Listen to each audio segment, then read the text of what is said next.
Connie was here.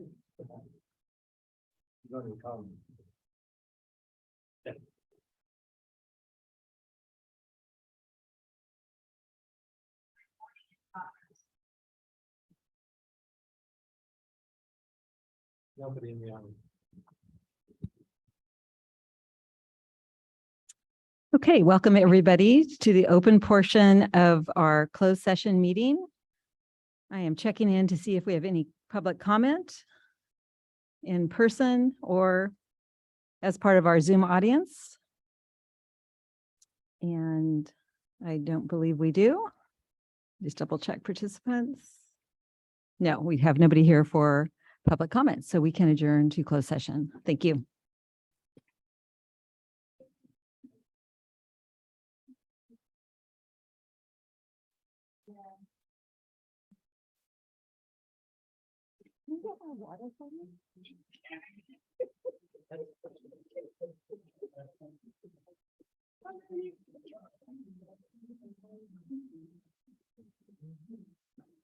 Okay, we are going to go ahead and begin our meeting. Thank you for your patience. Our closed session went a little long. So welcome to our meeting. Just a reminder about our public protocol. If you're here in the audience and you would like to address the board, either during public comment, which is for items not on the agenda, or during our various agenda items. If you're here in public, we have blue cards over on the table. You would fill them out and give them to our board secretary. If you are part of our Zoom audience, please raise your Zoom hand and I will call on you to So with that, could we have a roll call, please? Buenas noches. Para cualquier persona que necesita asistencia de traducción, presiona el botón en la parte inferior de la pantalla llamando Interpretation. Gracias. Thank you for that. And then roll call. Trustee Thompson, Here. Trustee Stevenson, Trustee Sarver, Here. Vice President Ginn, Here. President Dubois. Here. A quorum is present. Thank you very much. We are now on item 5, approval of the agenda. Are there any changes? Okay, can I have a motion to approve? I move to approve the agenda. And a second. Second. Thank you for that. Our agenda is approved. I have nothing to report out from our closed session discussion. So we are now on item 7, approval of our consent agenda. Any changes? Or can I have a motion to approve? No changes, but do we have any comments? Any comments? No. I move approval of the consent agenda. I'll second that. And roll call? Trustee Thompson, Yes. Trustee Stevenson, Trustee Sarver, Yes. Vice President Ginn, Yes. President Dubois. Yes, A motion is passed. thank you for that. All right, moving along, we're on item 8, special recognitions.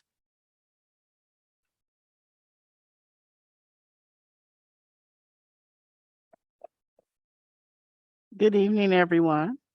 And so we are excited at the end of the year that we continue to honor our amazing staff and community members.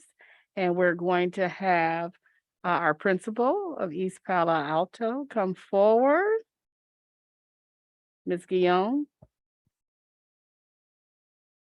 Good evening, Superintendent Williams, Board of Trustees, Cabinet, and public. Today, I'm going to introduce you to some of the people who will guarantee that we will have a world that has world peace. And I mean that sincerely. These are the kind of people who will inspire you. And I wish you had more time to hang out with them because they are awesome. First and foremost, I want to frame that this is part of YCS. If you don't know what YCS is, I highly recommend that you look into it. I also think that you need to tell people in the city of Palo Alto that they should put them back on the budget because they're awesome. Youth Community Service is an organization that helps students serve in the community, particularly in areas that students are typically scared of, working with older people, working with homeless people, working in areas even with little kids, because sometimes they can be scary too. And what they do is they do their service and then they debrief together. And they talk about why is this something that we should do as a community? And they totally help students empower themselves and show how much good they can do in the world. Can you imagine if every child did YCS? How much empathy and understanding there would be in the world? So with that, I introduce you to the wonderful executive director, Mora Uman. Mora is the executive director who so graciously also rescued EPA graduation by bringing us more volunteers and helped us make the honor cords for their service. And she is the person who helped us bring these three magnificent humans who have, and I promise you, I didn't put an extra zero, knocked on 30,000 doors. Yes, and why did they do that? When I looked and I asked myself, what is it that made the most difference in our community? What this year was the most important thing we could do to help our community? I don't know what comes to mind, but I'm going to tell you what it was. Vaccines. And who better than the youth to explain to people why the vaccine is so important? Why they want us to make sure they can go back to school. And that's why on the end of a whole school day, Azaria James, who in her spare time helps us with interviewing and hiring, says to me, I'm sorry, Ms. Guillaume, I have to leave now. I know it's 5:30, but I have to leave now because I need to go help at the clinic. I need to help with the vaccine. So these three amazing humans have single-handedly created a vaccine clinic in the city of East Palo Alto, in the community of Eastern Menlo Park, where people would walk up, and these are with lines of 400, and make it feel like we were coming to a block party. We would have popcorn, we're hanging out, and then we don't even want to leave because they have this whole selfie station going on. They have capes that talk about how they're a hero for getting the vaccine. And they did something bravely that so few people have done. They went door to door and tried to explain to people why the vaccine is important to me as a youth. Please support us. So when I say that the world is better because of people like, well, I want to make sure I do this precisely. Alec Valencia, Azaria James, Bunny Ambrose, and Maura Uman and the team that makes YCS possible. I promise you, if you ever have any free time, spend it with these humans and your life will be better. I am so grateful to you all because I know that typically we celebrate all kinds of things, but when I thought about what was the most important, it was the work that you did after your full school day, knocking on doors. And some of those doors are pretty scary because you don't know who's going to be on the other side. And after your third person telling you that you're poisoning them, they said, that's okay, I'm going to go to the next door. Because think about that. How many people they met who were, quite frankly, very scary and very hurtful and hateful. And they said, that's okay, I'm going to keep going. 30,000 times. 45 clinics. Please know how powerful you are, how beautiful you are, and how much we honor and appreciate you. So thank you, thank you, thank you. Those are our students.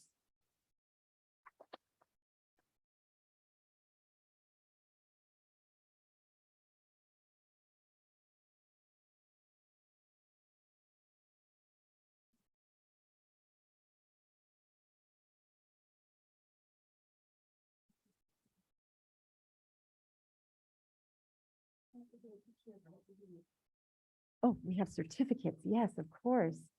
And they were very excited to see you, Dr. Williams. They said, is that the superintendent? I said, why, yes, this is her show. So let's take pictures with Dr. Williams. Come on up. So each one of you will receive, first of all, I just want to say how proud I am of each of you. And I'll wait so that they can get their flowers. Just want to say that I am super proud. You represent service. Oh, come on. Oh, okay. Here. Oh, wait a minute.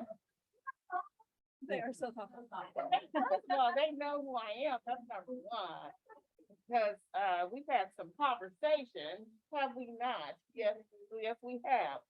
So anyway, what I wanted to do is just to say how proud I am of your dedication to your community, also to your studies. You are model scholars, not just for what you do in the classroom, but for your concern for your peers and for those who live around you. Is unmatched. And I just want to say thank you for representing Sequoia Union High School District and East Palo Alto with excellence. With that, each one of you shall receive the certificate of recognition. The Sequoia Union High School District Board of Trustees proudly recognizes each of you for your dedication and outstanding service as a member of the East Palo Alto Academy Youth Community Service Team and the 2021-2022 school year. And so again, we thank you on behalf of the Board of Trustees, your superintendent, and the entire Sequoia Union High School District.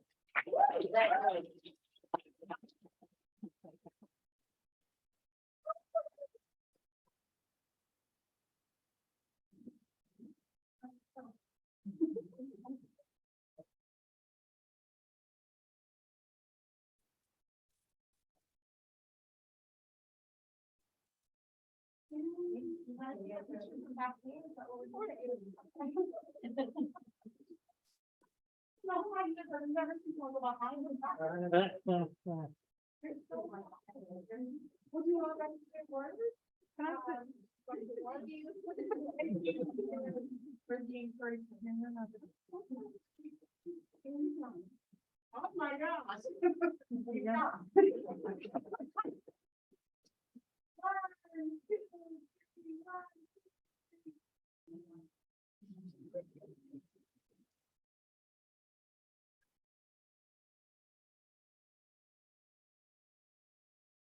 Thank you so much. That was really inspirational and amazing. So thanks again for all of your service into our community. Thank you, Superintendent.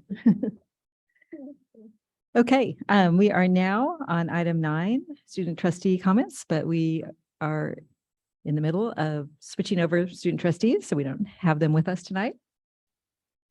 Item 10, comments from the Sequoia District Teachers Association.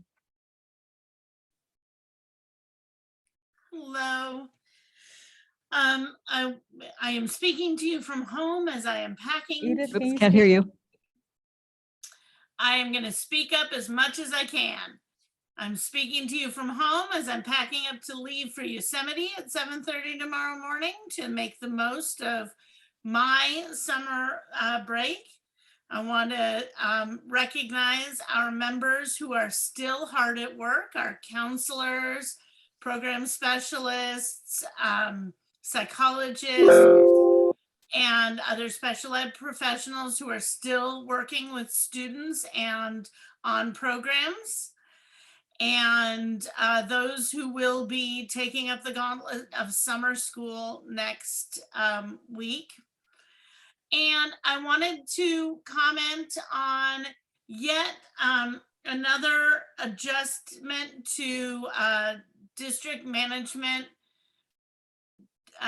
job descriptions that you approved in the consult agenda earlier tonight. This one was the Associate Superintendent of Educational Services position, which the board background identifies as an expansion of the current Assistant Superintendent of Educational Services position. SDTA is concerned, as we've expressed in the past, that when these types of changes are made, there needs to be not just the verbal and institutional memory, but actual programmatic and protocol memory that one position was created to replace another and not with the intention of having both positions coexist. In that it expands the position, the responsibilities, and provides a good deal of structure for oversight of site administration and coaching and mentoring for those positions. I am hopeful that this change will be a benefit to our members at the sites. But I'm also concerned that without the retirement, archiving, some other such process of the current Assistant Superintendent of Educational Services position, we could be in a situation where we end up with more administrators than we were counting on. And so I hope that there will be transparency in that planning in the future, and that we can create a system to archive the job descriptions that have been approved by previous boards, but which do not currently fit the needs of our district. Thank you. Thank you for that. Next, are there any comments from the American Federation of State, County, and Municipal Employees?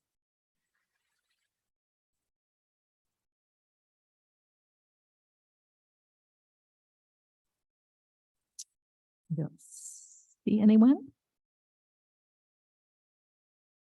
Okay, so we will move on to public comment. Are there any blue cards? And I do have one hand raised from our Zoom audience. Abby Corman.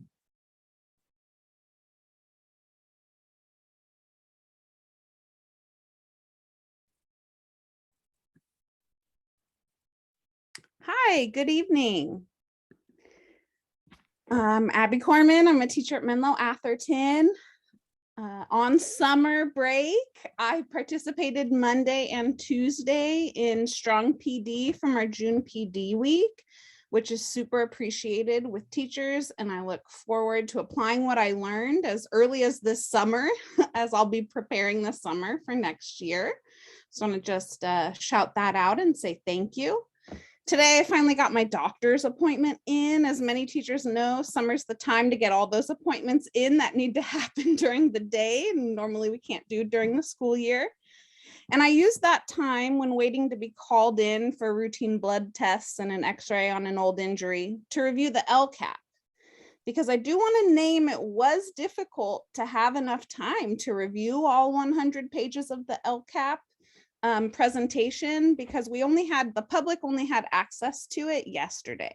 I know public comments for issues not on the agenda, so I'll save my Lcap comments until later, but I did want to name that having the information and public hearing on the Lcap today with only a day's notice of information is less than ideal.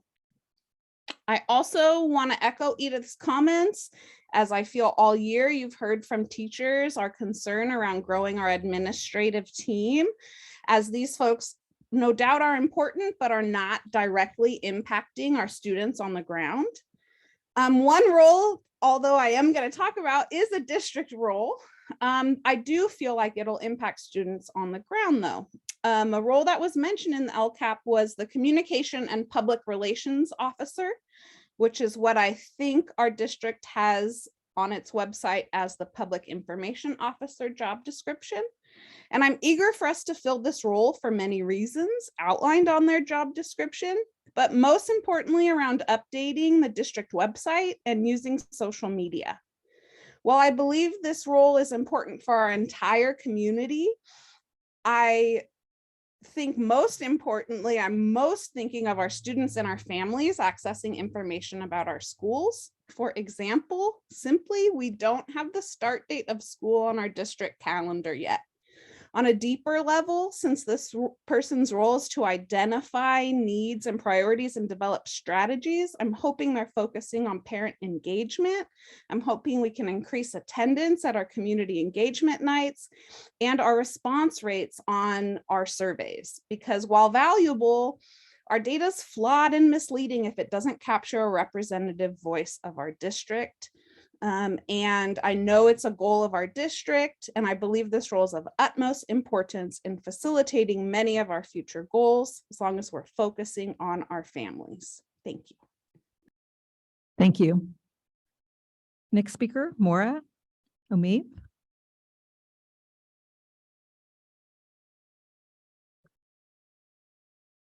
Good evening. My name is Maura Oman. I'm the Executive Director of Youth Community Service, and I just want to take a minute to thank you so much for recognizing the work that our youth have done this past year around access to vaccines and making sure that our public health stays strong. This could not have been done alone, so I really want to thank all the different partners who helped make this happen. We worked with a number of nonprofits across the area, especially Yucca, Anamatangi, Nuestra Casa. So I thank all of them, and our youth weren't alone. We had over 100 adults and other youth helping out as well to make it possible to go door to door and support all the clinics that we had. Clinics continue. The vaccine rate for 5 to 11-year-olds is still fairly low at 38%. So we encourage people to come out and enjoy their summer and be vaccinated as well. And I just thank everybody who was there to support the youth to make this an experience that made a difference in their lives. And thank all the teachers and the principals who've been with our youth this past year. It's been a hard year as well. And creating such an opportunity to be out there serving the community means a lot. And we couldn't do it alone. So thank you so much. And thank you for the recognition today. Thank you very much. Okay, that is it for public comment for items not on the agenda. So we will move on to section 12.1, presentation of our local control accountability plan.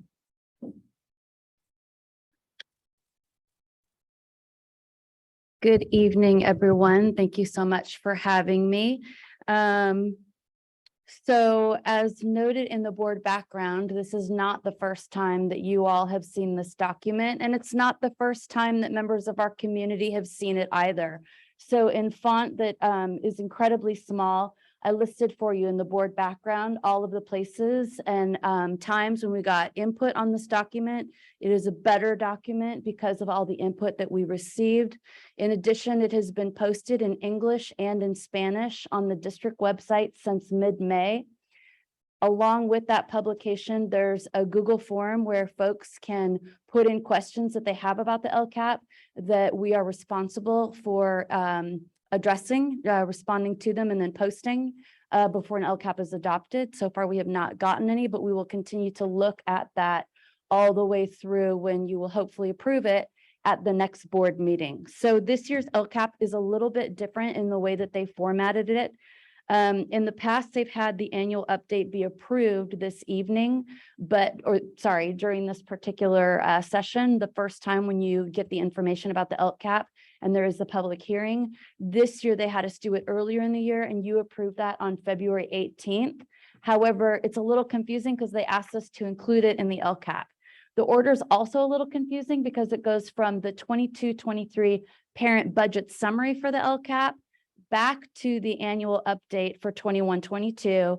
And then after that, it gets into this year's Lcap. So a few things that I'd love for you to keep in mind as we discuss this document or we answer questions, comments about it. This document is representative, in spite of all of its pages, of not everything that we do.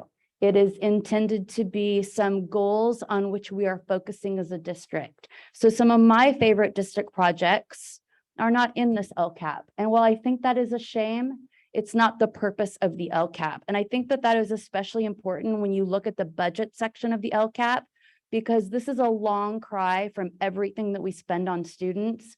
And it's a long cry from everything that we spend, particularly on our unduplicated students, which are called out in the Lcap. So this reports on only a very small portion of the budget, still a lot of money, but as it relates to the goals that we have chosen in both our Lcap and our governance goals, Another thing to keep in mind is that this is a 3-year document. This one started in 2021-22 school year, and it will wrap up next school year, 23-24.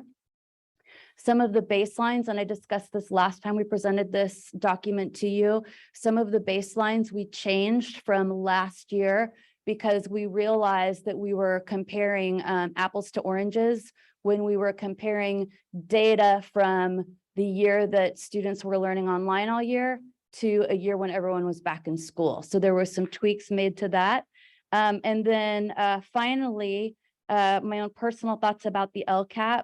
I thought that 2 was very thoughtfully written. I loved the data that was chosen this time around, and I thought that Diana Wilmot did a really nice job of choosing things that were meaningful and explaining them well. I was proud of Dr. Chacon and her department because I think they're doing a really nice job of ramping us up. She and Jarrett and everyone else who works on their team of getting us some traction on moving forward on MTSS and working with our department on identifying our tiers and where our areas of need are. So that's really exciting to see that starting to take shape. And then finally, in light of what happened in Texas a couple of weeks ago, I just want to point out in goal 5, one of the things that we talked about is looking back on what we learned during the pandemic and how we might apply it to better experience, overall school experience for students today. And while I, like everyone else, am heartbroken and devastated about what happened to those 4th graders and those teachers, I'm also devastated about everything that led up to it for years. So I don't know if you've read any of the interviews with the young man who was friends with the shooter until he moved away in the 9th grade.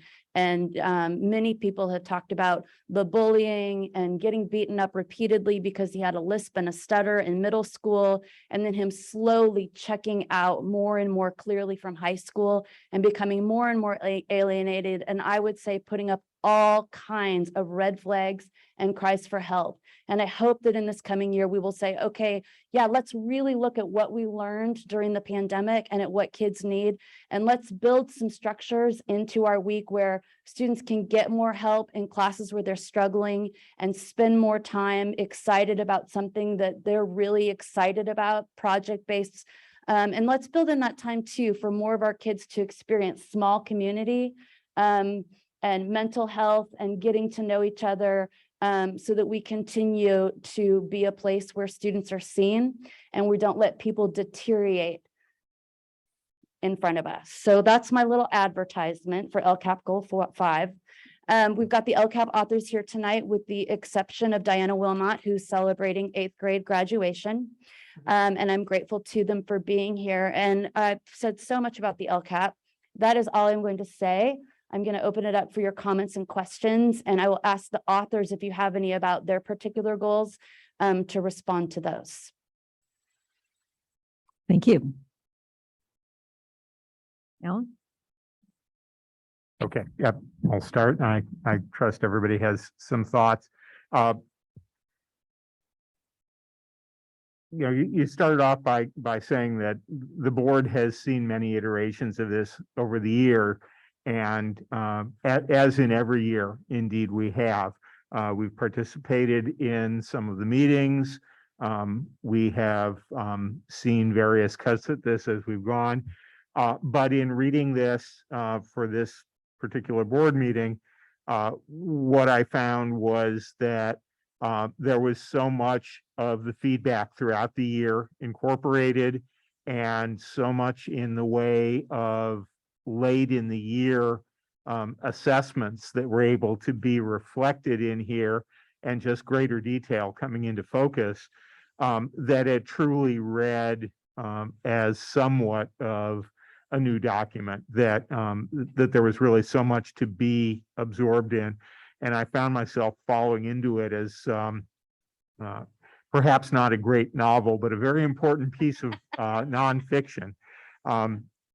And one of the first things I was struck by is for those people who might maintain an arm's length or greater from public school districts and make comments about how those people don't know what they're doing. They're not putting any thought into it.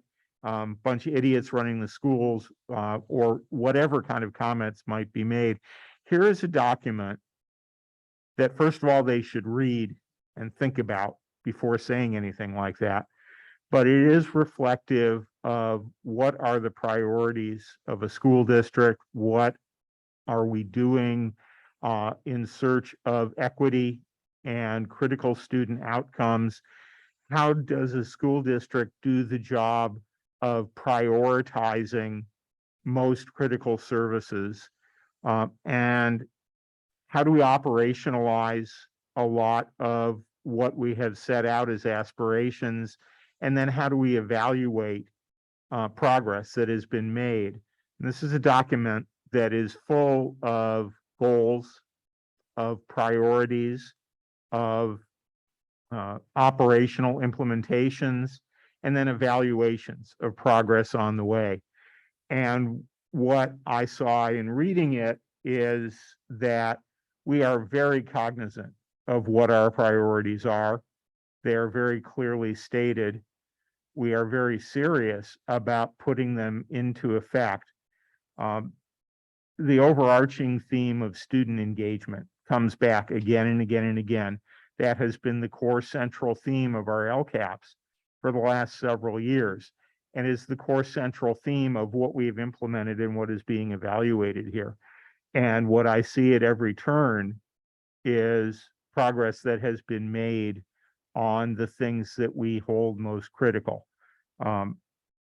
It is also clear-eyed and talks about places where we have lots more work ahead of us. And there will always be lots more work ahead of us. One thing I return to again and again and again, if you ask the question, what is the level of education that is good enough for all of our students? There is no such thing. There never will be such a thing. We will find things that need to be improved, and we will work on those. With all of that said, as you know, we exchanged a few emails with way too many detailed comments and some wonderful responses.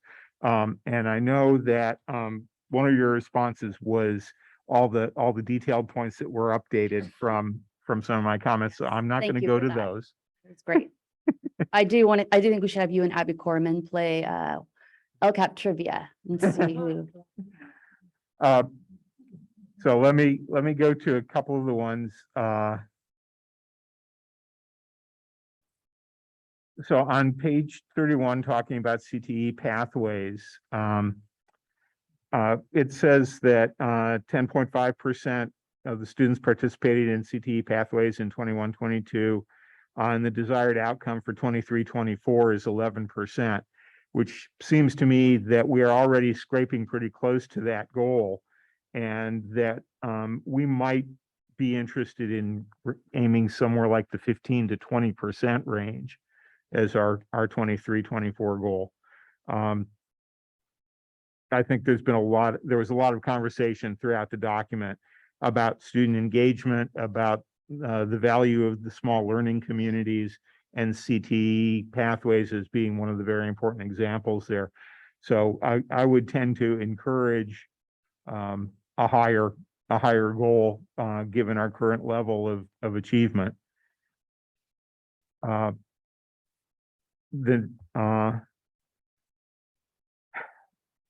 The next one, I had a couple of things on page 43. We talked about A through G completion for the homeless, and then we followed up with the foster youth community. In both of those, we saw just incredible fluctuations that derive directly from tiny numbers that we're tracking. And as we go from year to year, those kind of things are going to fluctuate wildly. But then on page 49, you followed up, there was a brief comment there about expanding some of the functions of the Newcomer Welcome Center to also serve foster and homeless youth. And it immediately struck me there that, if we can leverage in that manner, that would be a great way of providing some really wonderful economy of scale service to these very small, or at least relatively small groups for whom it is very difficult to bring all the services to bear. So I applaud that, and I hope that we're able to make a lot of progress on that.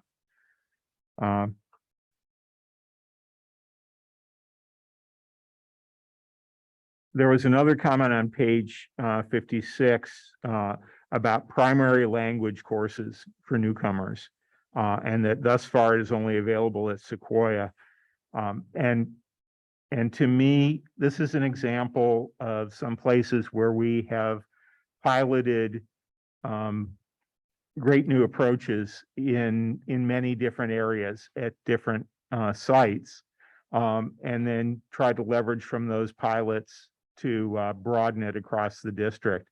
And I think there I would express my hope that we are very effective at distributing across the district things that have piloted successfully and really shown a change. I think as we explore and discover effective new techniques and approaches, it's very important that we spread those best practices and not drag our feet about continuing to do things in the same old way, where we are finding something a little bit different that is having much more positive impact.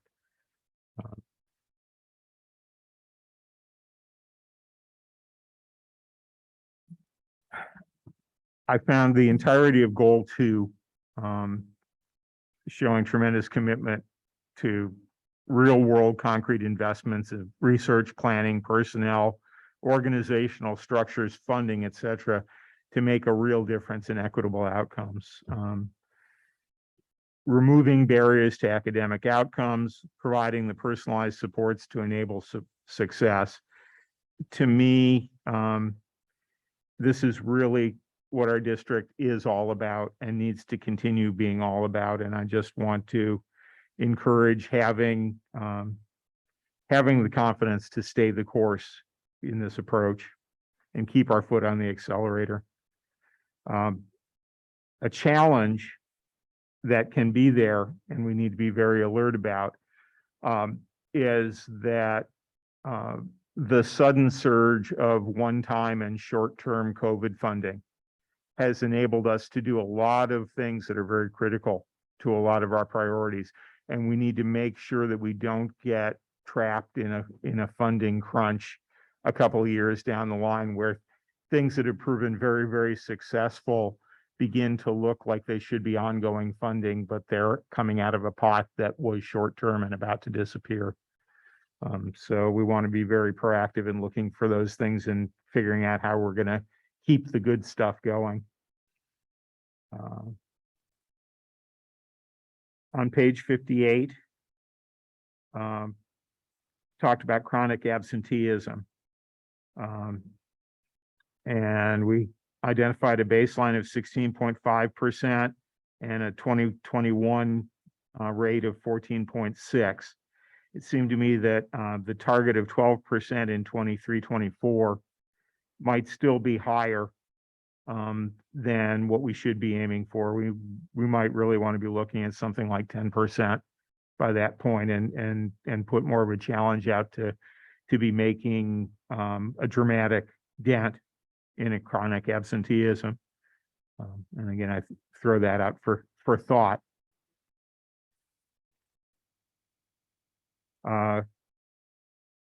The section on MTSS, I was just struck by the meaningful real progress being made here. This is an area that we have been talking about for a long time, but the amount of progress we are seeing now is so much of what we've been waiting for and hoping for. And I think the structural changes we have made, the staffing we put in place, the commitment that's going on is awesome.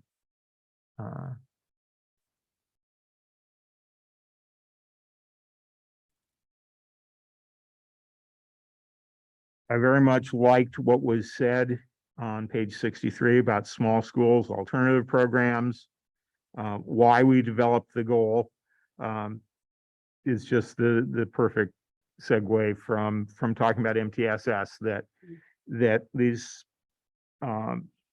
small learning communities are the cornerstone of the kind of student engagement that not only in general elevates so many of our students, but it's the tier one cornerstone of what MTSS is all about. And the more we can proliferate, propagate, and build up small learning communities through the district that really engage students, I think the more success we are going to have across the board.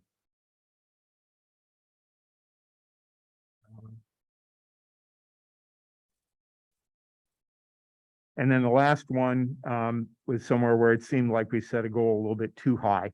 On page 80 in outcome measures, there were a whole lot of measurements there that we were looking at an increase or decrease of the range of 3 to 5% over the 3-year period. But in the SEL survey participation, the current range is about 20 to 30%, and we set a target of 90%. And that one seemed to me to be a little bit of a leap. We'd love to hit 90% on a survey response, but jumping there from a current 20 to 30% seems a little bit. We can be amazed by that, but I don't think we're clear-eyed to be expecting it. And so with that, I know you filed all that stuff and you've got lots to think about, but Thank you. those are the thoughts I had. Chris? I think you'll find that I reached the same conclusions as my colleague Alan Sarver, but take a different approach on these things. I enjoyed going through and you made nice reference to the page numbers, so we could actually look stuff up as you were commenting on it. And largely I was agreeing. I do want to note that when you talked about issues, what do we do with things that might face a funding crunch in the future? Our CBO tapped her nose saying, yeah, right on with that question. So the different approach for me is at this point to do this, for particularly for there aren't very many people watching in the participant gallery, but I think there are a few board candidates there. I would want to reiterate for them that the board has an interest, I think, in this being a thorough process that engages the community, and that's been done in every way. And you've given us multiple opportunities to engage with this and provide feedback to it. So one, that's great. Two, it is explicitly connected to the board goals, I think, and so that seems like it's the right thing for us. So and the other note I'd make for people listening to this for the first time is this document, the Lcap, has come so far through the years that it's now a very worthwhile exercise. So I wanted to recognize the work you do with colleagues on this and how well done it is. Thank you. Thank you for your comment. Shanice? Comments aren't as thorough as my colleagues. What is VPA? Visual Performing Arts. Oh, okay. And then I was looking at some of the numbers of A through G and the number of children who have IEPs or special education services. It was pretty low that they met the A through G. I'm sorry, I couldn't read all the details, but I was trying to remember, like, because special ed is so broad, Right. You can come in with an invisible disability such as behavior, social, emotional, ADHD, neurodiverse learners, or you can come very severe. Right. Need, or not severe, but significant needs. Did we ever figure out like who those students are, like as far as profile and how that was specifically addressed in this? That's a LCAP? good idea. That's a really good idea. We could disaggregate it that way and it would make a big difference to the numbers. Okay, because I think that would impact some I strategies. think you're right. And so I just wanted to put that out there. Okay. I can't say what the specifics are. Yeah. And then the last one, the one thing that I noticed that we increased by 1% in special education. Mhm. And so that's gonna change the cost of that program. Sure is. And that's okay. Kids cost, babies, not babies, sorry. Individuals cost, sorry, I'm still in my baby world. And so I just wonder about that with the budget, because I know that's kind of like a hidden cost. We never know what it's gonna be from year to year. Yeah, and that's a statewide It's a statewide issue. trend. Okay. And I know I'll mention in my public comments later that there is, I think Senator Alex Padilla is supporting like full funding of special ed, because I think that's really the issue. Mhm. And for those kids Correct. with APG, they may need specialized instruction. Yes, we used around to, that. the state used to do most of the funding for SPED, and then they handed that back to districts around the time the Lcap came to be, and they are talking about putting more money towards it. One thing that makes me, I'm so glad about that, but one thing that makes me sad is if you look at our most abysmal results for a substantial population, it's our EL students, Yes, I saw that. our long-term ELs especially, and nobody's talking about properly funding that. Okay, so I saw that too. I thought that's my note. So then my question, this might be for Dr. Williams, is you don't have to answer this in the LCAP, but just how can we elevate some of the parent voices, but most importantly, some of the student voices, so that we can hear from them more about what works for them regarding what strategies, because I don't think we've talked about that enough. And I know it's usually a separate process, but I'd love to see it integrated. So I just wanted to put that out there. Thank you. Thank you. Okay, thank you for all your hard work. Sure, it was a team. Thank you for organizing the team. Thank you all. Okay, so now we are on item 12.2, presentation of our proposed budget.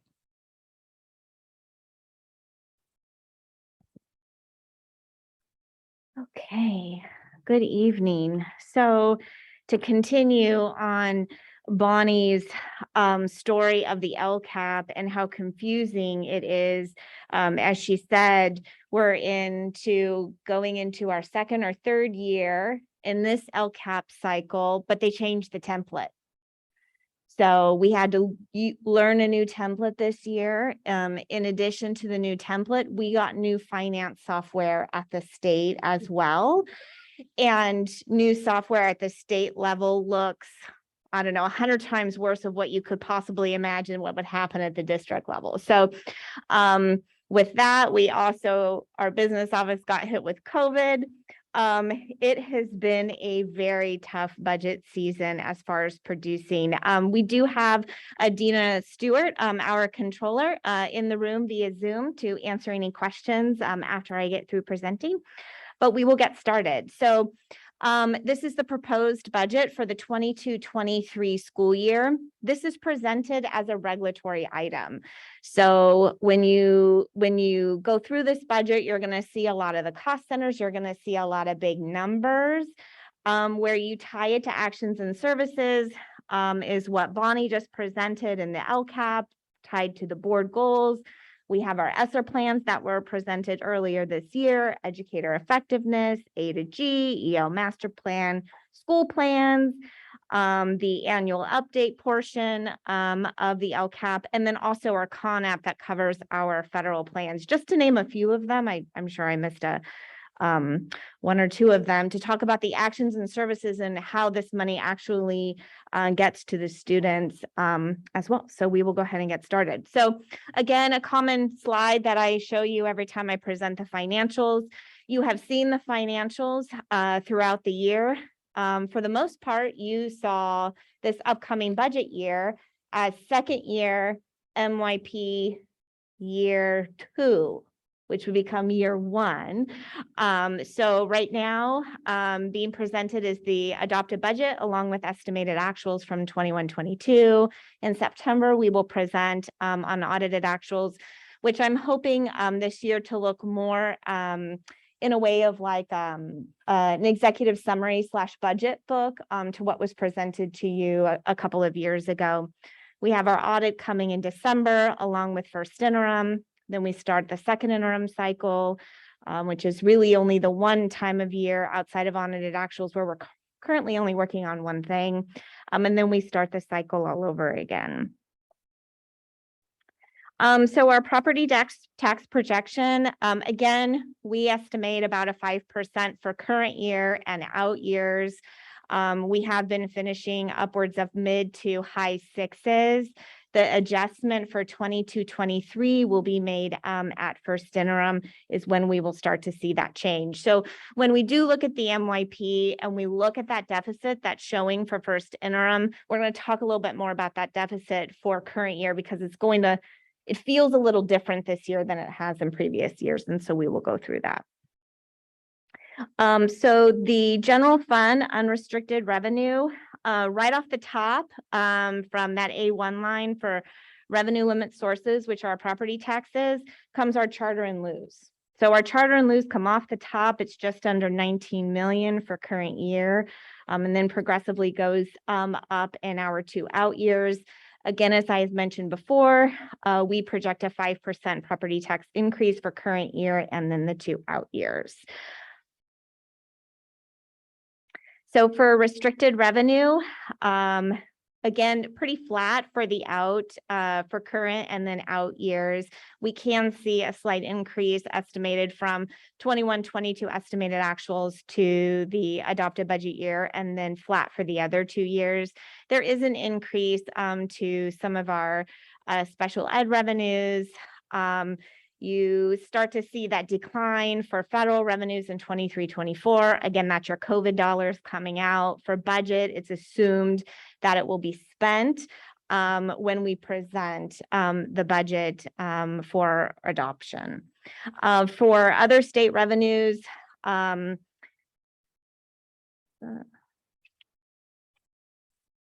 on. Okay, that's later in the slide. For other state revenues, this is just what we currently know as of the dartboard presented by school services. So since the state has not adopted their budget yet, I don't have any one-time money loaded in here. We'll talk about a little bit of one-time money later on. And then other local revenues, you start to see that dip because we only recognize the local revenues when we receive commitment letters from the foundations. And we recognize revenue earned on facility rentals as we go. So overall, there's been an increase from estimated actuals in our revenue of about 4.4. That's attributed to the property tax increase of about 7.8 million. Again, it's offset by charter and lieu payments. The charter ADA counts as well as adjustments. They did lose enrollment, which means our payment to them is decreased. They are currently not a part of any protection for prior year ADA adjustments from the state if that happens to go through. Our restricted income did increase by 4 million. That's that sped ed property tax transfer increase. Thank you for that. Although I am hopeful for full funding of IDEA from the feds, they've been saying that since Biden got elected, so we will see what happens. But there is an estimated carryover from unspent federal resources.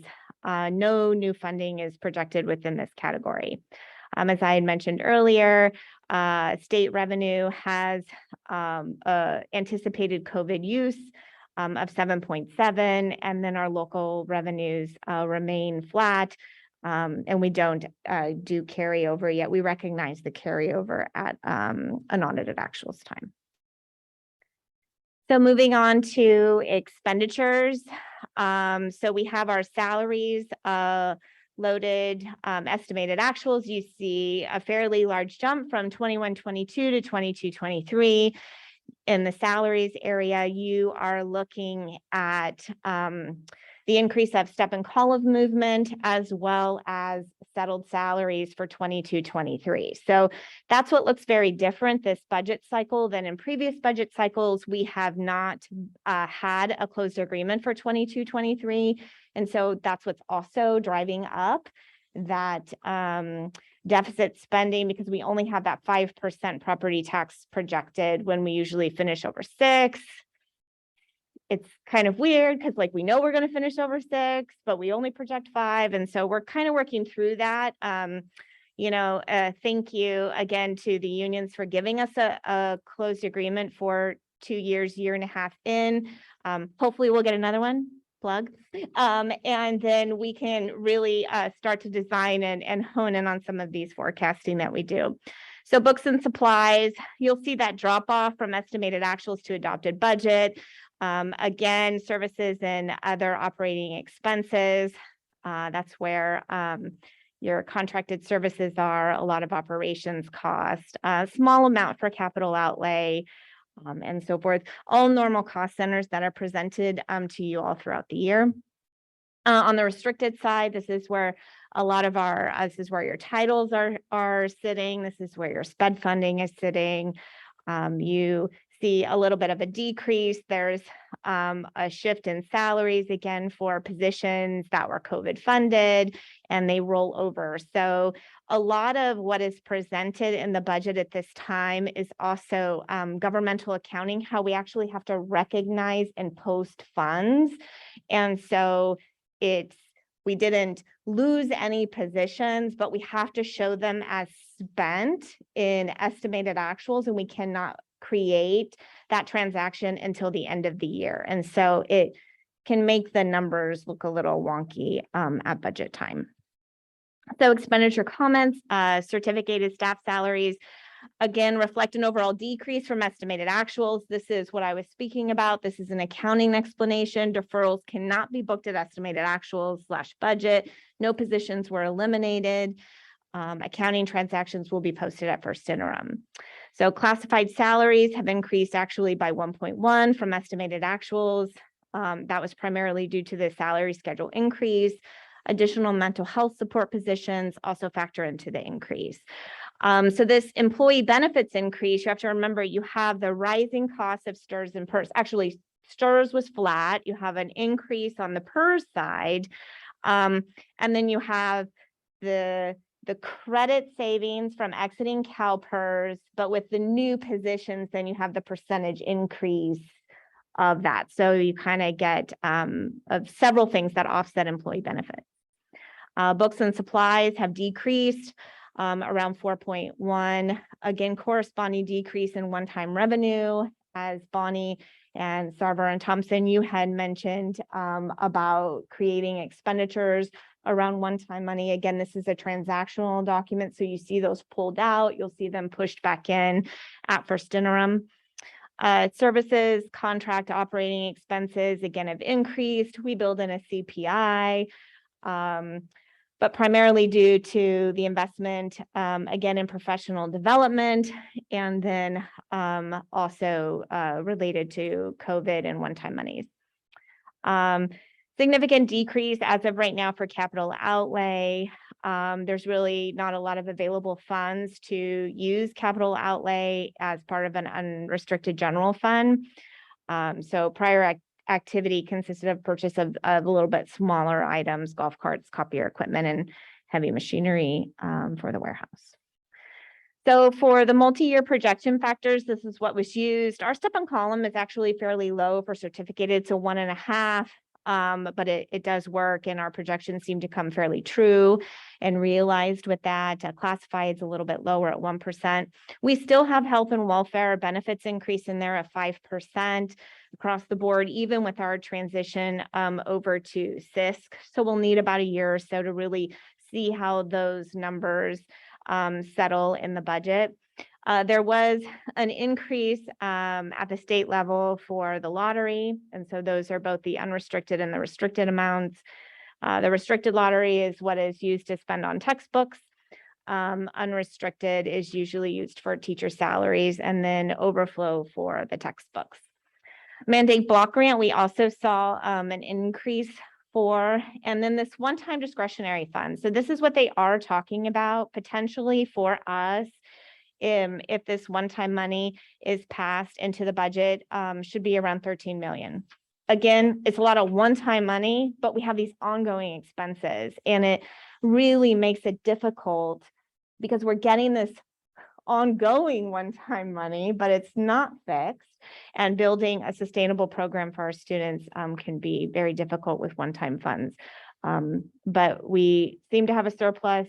We'll take it. We noticed that the CalSTARS employer rates are flat, which makes me nervous in those out years.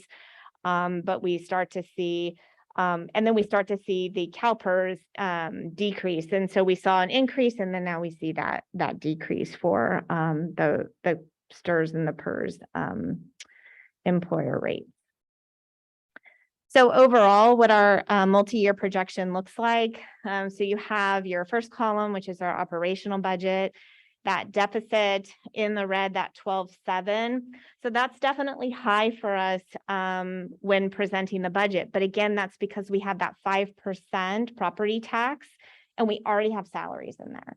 And so when we adjust at first interim, I even think when we adjust at unaudited actuals, when we close the books, we're going to start to see some fluctuation, but we'll really keep an eye on this to see what happens at first interim. Standard forecasting for 23-24, we have that partial January 23 increase.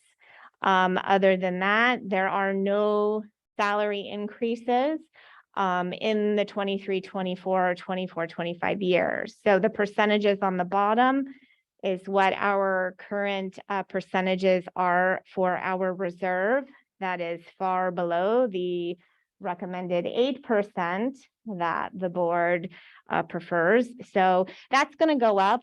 Our ending fund balance most likely will shoot up at unaudited actuals. So we will start to see those shift as well. But again, when we have that deficit, when the revenues are less than the expenditures, those ongoing expenses, regardless of what our ending fund balances are very difficult to pay for. So there is a lot of conversation internally within the organization, and then also externally, especially as we were doing facility master planning. And really, I was interacting with the school sites and our stakeholders about what we allocate for the sites. And so I have shared this slide with you before on what our site discretionary allocations are. They are, it's a very nice site allocation, I must say, when you compare it to some of our sister districts. And so out of that budget to our sites, most of our sites, not EPAA, she sits all by herself in Fund 09, go Amika. But total allocation is just under 3.5 million. And so this is used for, we have specific allocations that they're given. It's usually funded on a per student aspect. They also have carryover from the previous couple of years, since we were able to use a lot of COVID funds for standard operating expenses. And again, a little bit more information on our charter and lieu transfers. And so if we look at all the way to the bottom, this is pretty tiny. 22-23 is just under 19 million. 23-24 goes to 19. Then we shoot up even higher. And then we remain flat. So this is going to be adjusted based off of their enrollment. Yes, Shani? So that's our transfer that we pay to charter schools on how they get their state funding, because they're funded by LCFS. So why is DTEC and Oxford exciting you? So we pay DTEC for spots. Okay. And then we also have a portion for Oxford. Even though they're not under our stuff. They're our students. Okay. Thank you. And so enrollment, in the fall, I will be doing an extensive dive into some enrollment and some forecasting. We're finally seeing what people were talking about. I had been presenting on enrollment before COVID and during COVID, and we weren't really seeing those decreases. We're starting to see them and feel them across some of our sites. We still have that bubble coming up through Carlmont, as we can see for that 22-23 budget year. They have a ninth grade class of estimated about 600. So we'll be keeping an eye on that, but I'll be reporting more detail about our enrollment and options for the district in the fall. So when we talk about other funds, again, EPAA is housed in Fund 09. Their revenue is estimated about 6 million, expenses slightly over. Fund 11 is our adult ed, 2.1 in revenue, little over that in expenses. The difference will be offset by their reserve. Fund 13, which is our food service. Again, deficit will be offset by that on the general fund contribution. But we have put in, we're figuring out this universal feeding. It has reduced what the encroachment is on the general fund, as well as we're starting to build up some of our revenue that we're able to get from our vending machines and then just standard full price sales of meals. So we'll see how that actually works out for us over the next few years. The district still operates a deferred maintenance fund. And we show the revenue and the expenses balancing. So then we get into our capital facilities funds. So we have Fund 25. We have about a $9.8 million ending fund. Obviously, the fabulous agreement that we had with Meta is not shown in this, will not be shown until we actually realize receipt of the funds.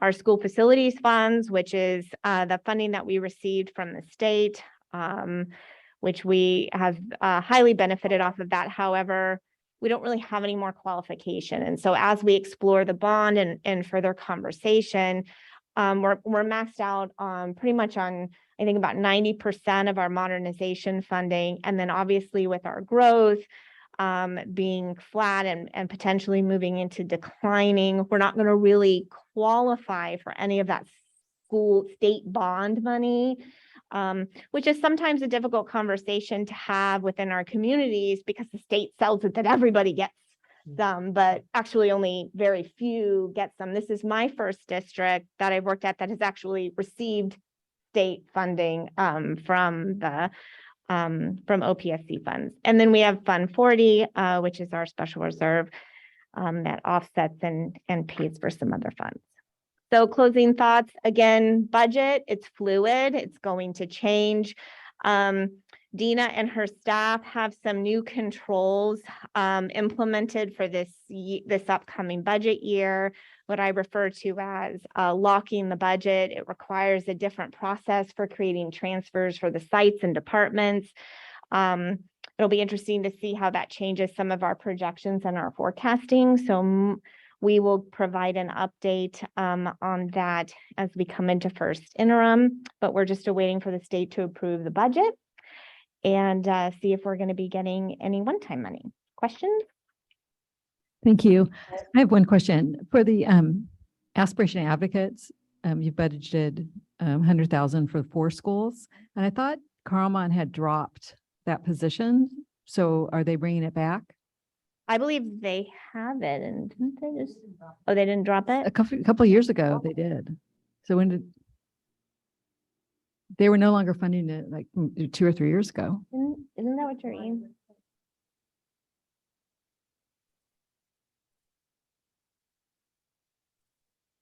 Yeah. So I don't know if it was last year, but I remember a couple of years ago, and that was a concern at the site because they certainly do have students that need that service. The other thing I was going to ask you, the thing that I brought this up over the years, occasionally, programs are cut, right? And we don't really know about it as board members, and it's because it's smaller programs. I mean, example, which I brought up many times, like when the teen parenting program was cut at Redwood. And over time, there have been other programs like that, and other high school district boards with the huge budgets. Board members seem to be alerted and sometimes principals make the decision, right? And other times I think it's the district office, but we don't really have a window into that, but we hear about it at times from parents, right? And sometimes parents are confused. Sometimes it's a repurposing of funds. Yeah. Is there any way that we could in the future, like not to micromanage it, but it's just useful to know the thinking or to know when there's a need. I'll give you another example. Several of us went to the robotics event at Woodside, and the district used to give a chunk of money to the robotics program. So maybe this is a long time ago. I mean, I don't know. I We haven't- still do, excuse me. We give 40,000 to Woodside to support the robotics program. Maybe That's when in the you budget. think there used to be more, or, you know, there was a change in that. So there's more pressure on the site to fundraise for the travel expense. So anyway, things like that, we just never have a window into. And I'm wondering if we could be more like other school districts and have a list of, you know, things that are cut at the sites.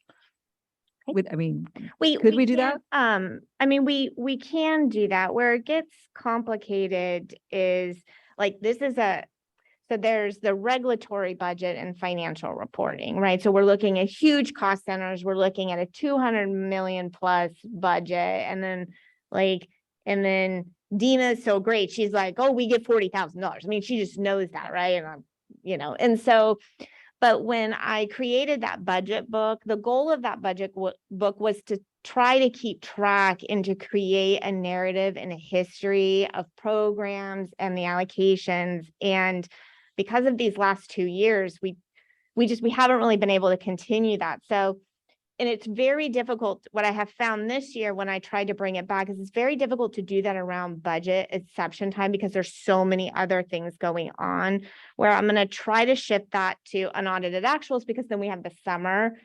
And honestly, what we care about is what happened. Where was the money spent? How did it get spent? What did it get spent on? And then the business office has the task of trying to pull all these plans together that come across ed services and student services side, and then we're trying to insert them into cost centers. But it is something that we are aware of. I know that has been a conversation at the board level previously. So we do try to be mindful of that, because a lot of times, unfortunately, it is just it's a reallocation of funds, or the program wasn't popular, or there's a reason, right? Since I've been here, there's never been you can't have that money anymore. Figure something else out for the program. Okay, thank you for that. Other questions or comments? Chris? I'll ask one of you. First of all, it's nice to have the multi-year projections. If we look at the one showing next year, next year shows a $12 million deficit, which is worrisome. But then seeing that it disappears 2 years later is sort of relieving. Wondering whether you can explain the change. And as I looked at it, it looks like expenditures dropped by about $10 million from that first year to the last year when you put together the expenditures unrestricted and restricted. But I can't imagine that realistically expenditures are really going to drop for us. So could you help explain or help me understand what accounts for getting rid of the deficit? So, Dina, do you want to speak to that? Yeah, so in 23-24 and 24-25, you notice that the restricted portion of our expenditures is what you see as the significant decline. And so what that represents is any of the associated expenditures with those one-time funding, mainly COVID monies. So if the revenue is gone, I took out the associated expenditures with that. So that's going to have an impact on that. And on 23-24 and 24-25, we show an increase that 5% for our property tax. That assumption is built in with expenditures relatively flat as far as raises go. So the raises aren't in there, and you have a reduction in expenditures. So that combination results in the lower deficit, if that makes sense. I think that's very helpful for us to realize, because the reality may turn out to be different. Well, it will be on any multi-year projection, but you're projecting increases in the revenue, reasonable to do, while salaries are flat, which has not typically been the case for the district. Okay. Correct. And so I guess I would tend to read the 24-25 net as being optimistic at this point. Oh, yes. I would imagine, yes, that we'll see that number change to red eventually and then change back. I mean, So the board at some point might want to, well, we have to worry about ongoing We deficits. definitely have to worry about it. I mean, what's hard to say this year is because at budget for 22-23, we have the raises in there. And so because those raises are in there, it's going to drive down that ending fund balance, which is going to drive down that reserve, and then it's going to carry over for those out 2 years. And so this is new for us. And I'm not comfortable putting 6% in for property taxes.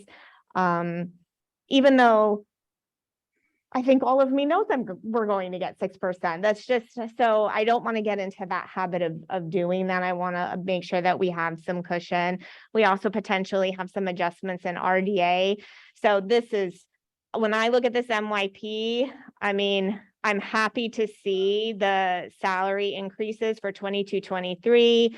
We know we stopped the bleeding on our health benefits with exiting CalPERS. But the way what's happening with the market and then property tax, it's just going to be, we're just going to have to watch things for a little bit of time. We'll get this influx of one-time money. And for that reason, I'm sort of raising it as a cautionary note for myself and others. Thank you. Thank you. Anybody else? Shanice? The attendance projections. I'm sorry, it was pretty small. Okay. What's NPS? Non-public schools. We have a non-public school? That's our transfers out. Oh, okay, gotcha. Okay, and Trace is there. Is the adult school included in No, this is just 01 regulatory, our 9 through 12th graders. Okay, okay. Gateway's not on there? No, those are still attached to. Those are still attached to. Okay, I just wanted to make sure I was looking at the projections of students. How do we know that the projection is just coming from our feeder district? Okay, alrighty, thank you. Shanice, can you talk to the microphone next time? Because it's harder for us to hear. Oh, I'm sorry. Want to hear your questions. Maybe it's just me. Just asking about the projections. I didn't know what NPS was. And I didn't know where the adult school was, but then we pay all this money out for charters. So I was like trying to reconcile some of that information. So I'm going to bring back more of a comprehensive look at enrollment in the fall, so we can see potentially, we can look at the enrollment for the charters. We can look at our enrollment, obviously the enrollment that comes up through our feeders as well. And our enrollment, does it impact the number of the money we get from Lcap or? No, not for us. Not for us. Okay. All righty. Thank you. Thank you. Rich? Hello. If you could put back the multi-year plan, what Chris was asking some questions about.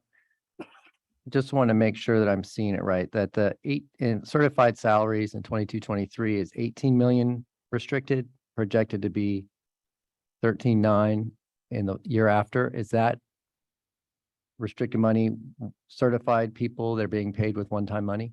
Yes. So there's a 18,486, 926 restricted for the year about to start. And for the year after, it goes down 4 million-ish, 4.5 million. So that's, So how we many can't- people is we that? can't, so it's, the people didn't disappear. No, I know, I'm just, right, but We can't, again, this is for budget, it's accounting transactions, so we can't realize this deferred revenue. So if we can't count the revenue, we can't count the expenses. got it. when So we that number is going to go down. It's The 18 will actually be less when we see, the unaudited chances are actual. what's going to happen, Dina, correct me if I'm wrong, your revenue for 23, 24 is going to be booked. And then your expenses are going to go up, Dina? Yes, yes. So once I close the year for 21-22, and I actually know how much of that one-time money we use this year, anything that's excess will roll over into the 22-23 budget. And then I will match those expenditures with that, assuming that we're going to use it in the new year. And so it'll just carry on until that grant expires. So it just kind of rolls over, but you only can recognize it once. You can't recognize it over multiple years. Okay. And the 13 million potential one-time money is not in here. No, it's not in here. So if that came, that'd be a lot of percentage points of change. It would be a lot of percentage points, but it's an illusion, right? Because Yeah. it's one time. It's one so- time, but at least Yes. it doesn't help us with an ongoing structural problem, but it does help us with an ending reserve balance It issue. does. Yes. Yes. Okay. If you could put up the enrollment slide. So I just want to make an observation that in the 22-23 year, just for my colleagues to see, Carlmont's 9th grade class is 604, which is their biggest class of the 4 classes they're expected to have next year, which means that if the classes that are coming are similar, they're going to grow each of the next several years and be over 2,400 once they have 4 classes of that size. And similarly, Woodside has its smallest class ever. And if that were to continue, they'd be around 1,500 in 4 years, right? Less than 400 students per year times 4, under 1,600. So that and I don't know that the trends are continuing. I've asked about this and we'll be getting it, but that's kind of the reason I've been asking is because of seeing these trends and just wondering, how do these sites look if this continues? So I just want to, you may have seen responses to emails that I've been asking about, that this is kind of the reason I've been asking, is just looking at the direction of those enrollments and having interest in that. Fund 35 has 32.6 million in it. Can you talk about what we're allowed to spend that on and what we're not allowed to spend that on? So those are capital. So that would be construction related projects Anything capital is fair game in there? for the most part. Okay. And then my last question is one that the superintendent and I had a discussion. I just want to get a sense from my board colleagues. It sounded like, so I was broadly asking about staffing levels, administrator to teacher ratios, teacher student ratio, just how is our district staffed compared to other districts in the area or comparable size districts? And say if I misunderstood, but that maybe suggesting that because districts are too different from each other, it'd be a lot of staff time work to try to compare, because you'd have to first get the numbers, but then there'd be a story behind the numbers, which would require some amount of work, maybe a lot of work. So I just want to get a sense of, some comments earlier today that there've been a number of positions added in the last few months. Do we want to have kind of a perspective of our district versus other districts of where we are with levels of different types of employees to look big picture, or is that work not something that's worth the effort? And interested to get people's thoughts. Yeah. What I'm more interested in is not what other districts are doing, because every district is different, but really looking at the CSBA, and they have a standard number. Alan, you tell me if I was wrong, and the financial session we went through, they talked about the number, and I can't remember I have to go back and look. But that might be the place to start, because they have a little standard around that in the financial piece. Am I correct, Alan?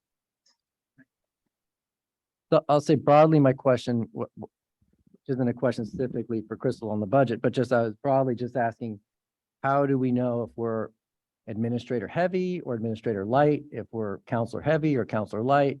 Like, how do we judge this? And maybe that we just only look internally and that's it.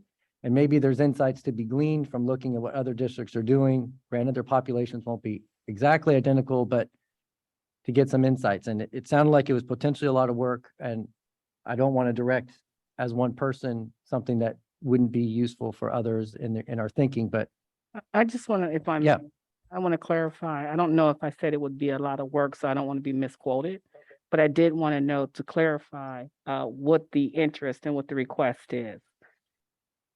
So if you can clarify. I'm trying to see, so Yeah. broadly, my interest was just in understanding how our district is on various things Are we high? Are we low? And how would we judge that as a governing board as we're approving positions? Are we, but maybe other people can even further clarify the question, or maybe no one else has an interest in exploring this area. So I don't want to send the superintendent on a direction that others don't support.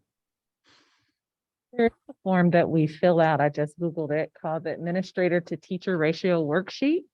That's due at the state level. So it's public information. My concern is comparing against others.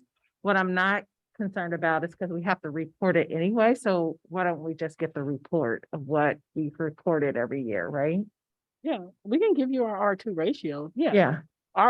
For Sequoia Union High School District, Uh-huh. absolutely, we can provide. Because there's a form that's filled out and then maybe we can have a public discussion about it. Although what makes it meaningful, I think, is comparing it to others, because on its own, that ratio would mean nothing to me. I couldn't look at it and say, this is top heavy or bottom heavy or whatever. It's really looking at, I wonder if there's some low hanging fruit there that we could look at without a lot of work.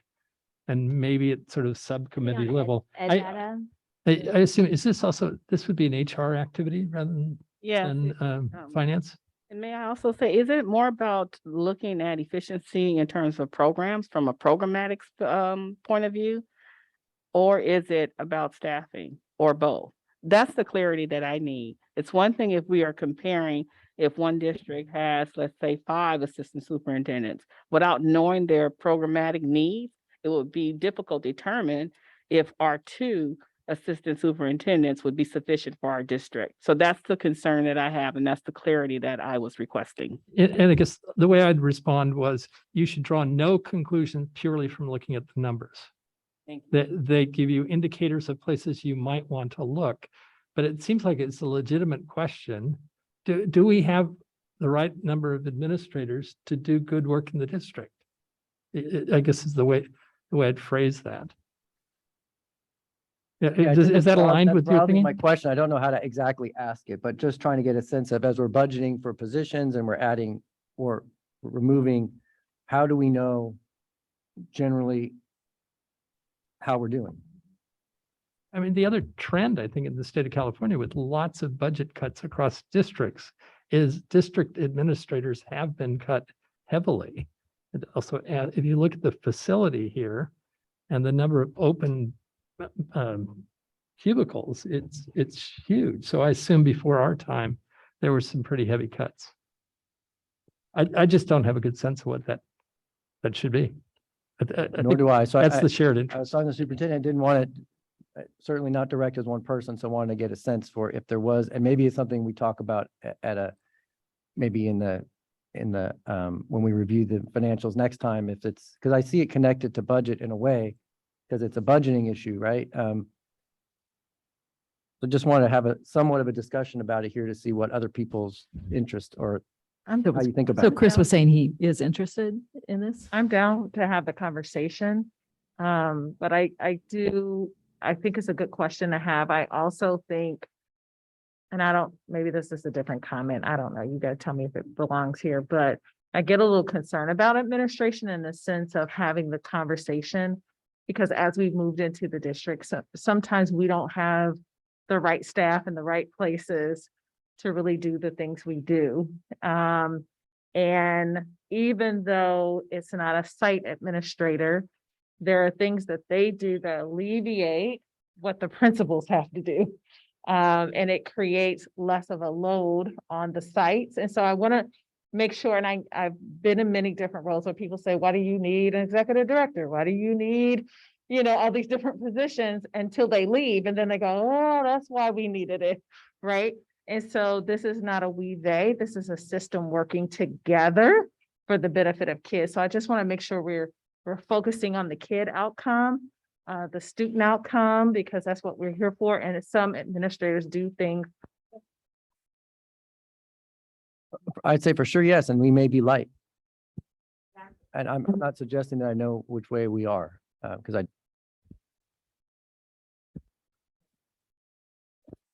maybe we bring this back next time we talk about budget and see if there's a question that we share.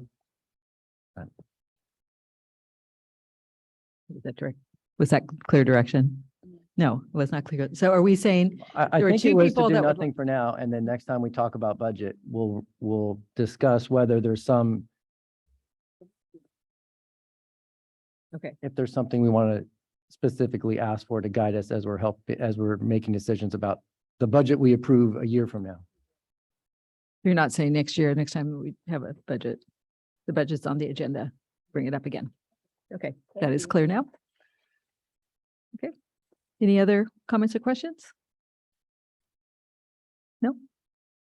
Thank you very much, Crystal. Okay. So now moving on to item 13.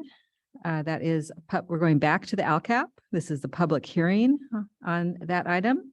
As part of the state's local control and accountability plan, Education Code requires the governing board of a school district to hold at least one public hearing to solicit recommendations and comments of members of the public regarding the specific actions and expenditures proposed to be included in the Lcap. So I will open the public hearing at 8:01. And are there any comments? I do see a hand raised. Abby Corman.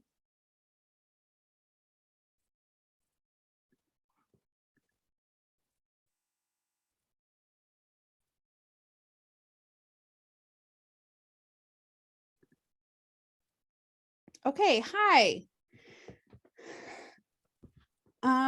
As we've been talking about LCAP for a while, I want to reiterate my support of our goals within our LCAP and many of our action items.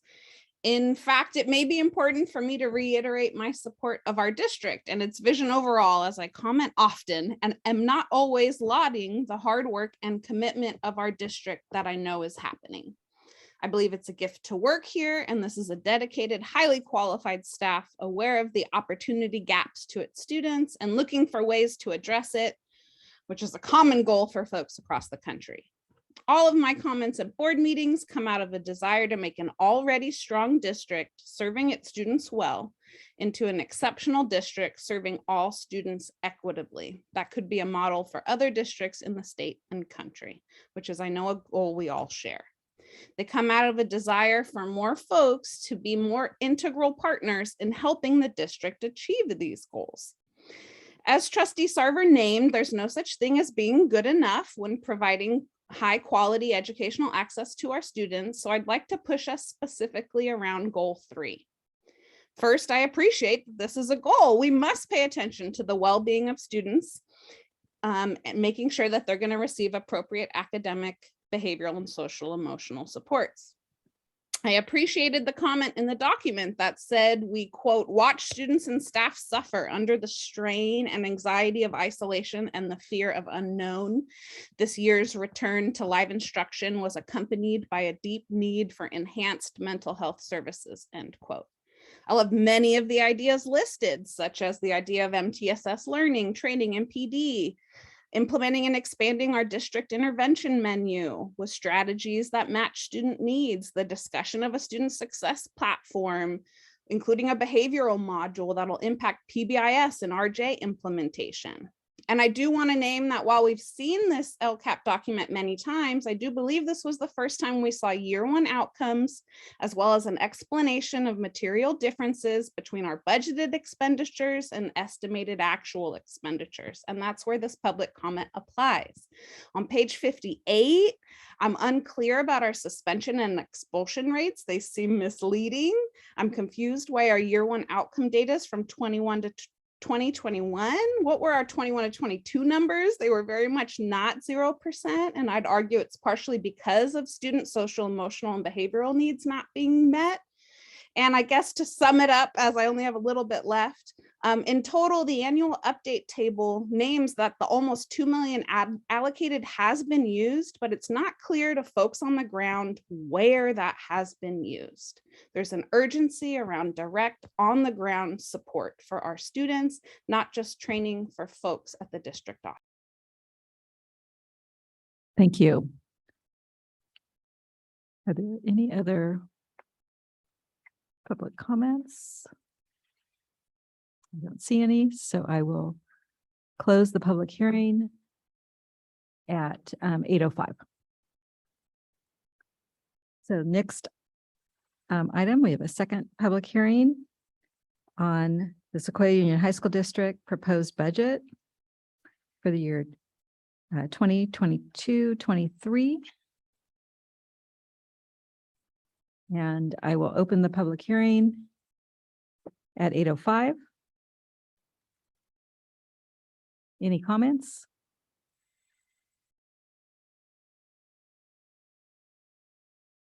And Abby Corman.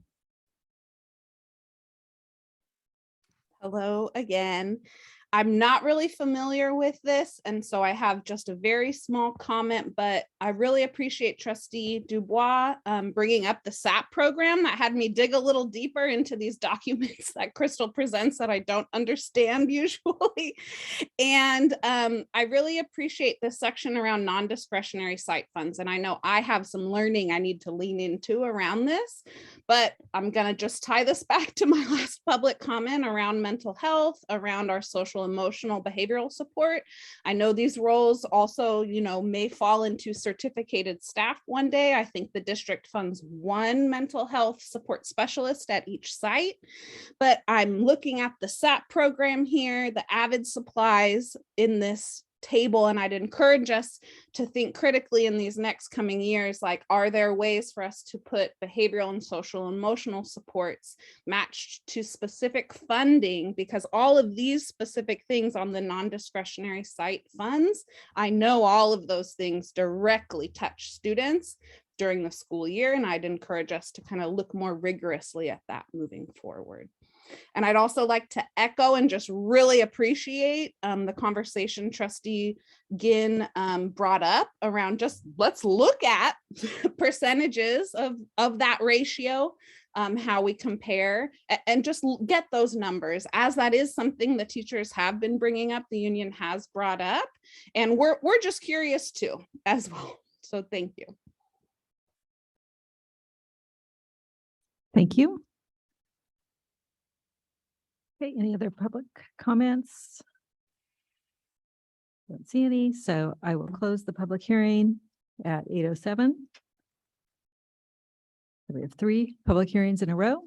So next one is on item 13.3, public hearing and consideration of adoption of resolution number 1726, approving the engineer's report, confirming the diagram and assessment, and ordering the levy of assessment for fiscal year 2022-23 for the Sequoia Union High School District Maintenance Assessment District.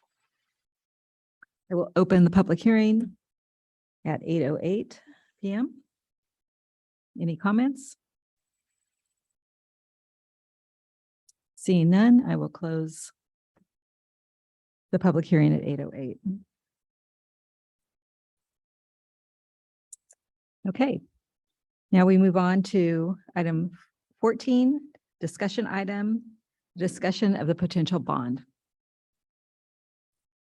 It's way more exciting than the budget. Numbers are also a little bigger too. So good evening again. We put this discussion of a potential bond. November is right around the corner. August 3rd is when we have to make the decision. So we brought our fabulous team with us today. We have Janet Mueller from DWK as our counsel. She will answer all of your legal questions that you may have. We have Joy Coomer, and she's on retainer, so we can, not some because it's open session, but we have Joy Coomer with TBWBH. She's our campaign consultant. And then we have Makiko with us from our financial advisor, ISOM. And then I invited Brent McClure back as well from CAW Architects. So this is our team that walks us through this, that advises me on next steps that I then share with you. So they will come on up, guys. They will be presenting and walking through, all with the goal of at the June 22nd meeting to get a draft resolution before you, so that August 3rd we are ready to pass a resolution. So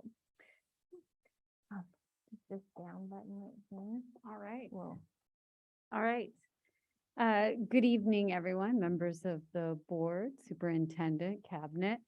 Joy Coomer with Props and Measures. We are a consulting firm. We work with school districts all over the state on public finance measures, so specifically bonds and parcel taxes. Tonight, we're just walking through some of this information that you've already seen before, but also here to answer questions that you may have about the process or next steps as we're working with your district staff to continue moving forward. I think it was helpful to start with our just planning timeline. And again, this is a very broad planning timeline, sort of meant to help distinguish different points of the process. Ultimately, we are targeting that November 8th, 2022 election day. And that means that the board would have to call for the election by August 12th, 2022. And all of the materials would have to be delivered to the county by that date as well. So that is fast approaching. We'll look at our timeline on the last slide at the end here, but we are within the process right now and on target for that. We did do the feasibility study. I'm going to do a quick one slide overview of that. And right now we are doing some communications and outreach to the community and obtaining some feedback from them about a potential GO bond. So an overview of the survey process. Someone's very excited about this. bonds. Yeah, very excited about bonds. So this survey was conducted in early April, and what it showed is probably something that you already knew, that voters have a very favorable rating of the district, but many people still just needed a little more information when asked specific questions about it. That's pretty common in most communities, that there is just a gap sometimes from your parents who are very involved in day-to-day, school, and, the rest of the public who may be registered voters in the community, but don't necessarily have that day-to-day access. Initial support for the bond was at a solid 67. And in fact, even after hearing about what you might spend the money on and some negative comments, particularly around the economy and, just worries about the overall environment out there, support stayed really right at that 66%. All of the projects did very well. They were all over 70%. In fact, most of the projects were at over 80%. So there is a strong desire in the community to see some of those, building maintenance, taking care of these, older high schools that you have in the district. So that's just a brief overview of the polling. I'm going to turn it over to Janet Mueller now so that she can start talking a little bit about the process of putting together a resolution and some other questions around that. All right, good evening, everyone. Make sure I've got this right here. Okay, sorry, Crystal, what do I? Oh. Okay, all right. So sometimes in terms of the legal process, sometimes I find it helpful to, or boards find it helpful to know what is the end result that we need to reach between now and the date that you're going to call the measure. So what's going to happen starting tonight, assuming that you are continuing to tell us to move forward, is we need to assemble a board resolution that would come to the board for approval. I think we're targeting August 3rd. And that resolution will have all the different components of the measure that are required by the Registrar of Voters and which you may be somewhat familiar with. We'll have a base resolution, which is really your vehicle for calling this election. But then we need to have certain pieces, very critical pieces in place as well. We need a ballot measure statement. This is sometimes called the 75-word statement. It's what some voters will, it is all some voters will ever see. It is literally the thing on the ballot where you check the box yes or no. That's that 75-word measure. Then there's the full ballot text. That's the whole complete statement of the measure that will be printed in the ballot pamphlet. So, as a voter, I'm sure you get that papery pamphlet at home and you look, and if you're being really diligent, you try to read every page of statewide ballot measures and things. that's what I'm talking about. So I'm talking about a multi-page full statement of everything that this measure is going to accomplish. And what's really critical in that full ballot text is what we call the bond project list. I'm going to talk about that in a moment because that is really probably the place we'll spend the most time working with staff and making sure the board is comfortable. And then finally, we're required for a bond measure to print something called a tax rate statement that will also go to voters in the ballot pamphlet. And it gives them a sort of explanation of what the measure will cost at what different periods of time over the life of the bond and what the total measure will cost in terms of repayment. And we'll talk a little bit more about that in a moment. So just real quickly, kind of circling back to some of those pieces, this ballot label summary, what the voters will check off. It has certain requirements for it. So not only is it, limited to 75 words, you get to at least count your district name as only one word. That's the equalizer, right, for districts with different names. And that's good for you all since you have a sort of rather longer district name. But we have to express what is the total bond authorization amount? What are the voters actually approving in terms of the total amount of bonds? There has to be a reference to the maximum interest rate.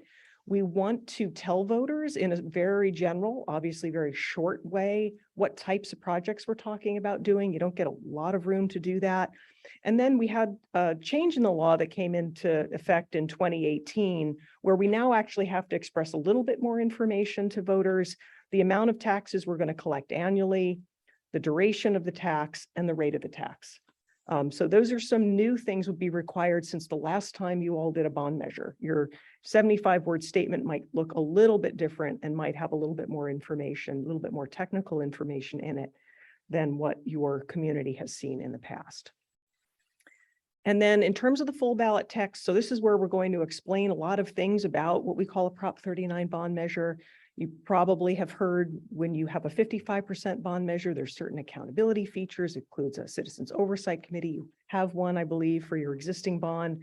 References to audits, performance and financial audits, and things of that nature I've listed on the slide. But then importantly, right, you'll have this bond project list. One of the trade-offs we got when the state told us we could call bond measures with a 55% voter approval is that we have to provide a specific list of the projects. That did not used to be the case.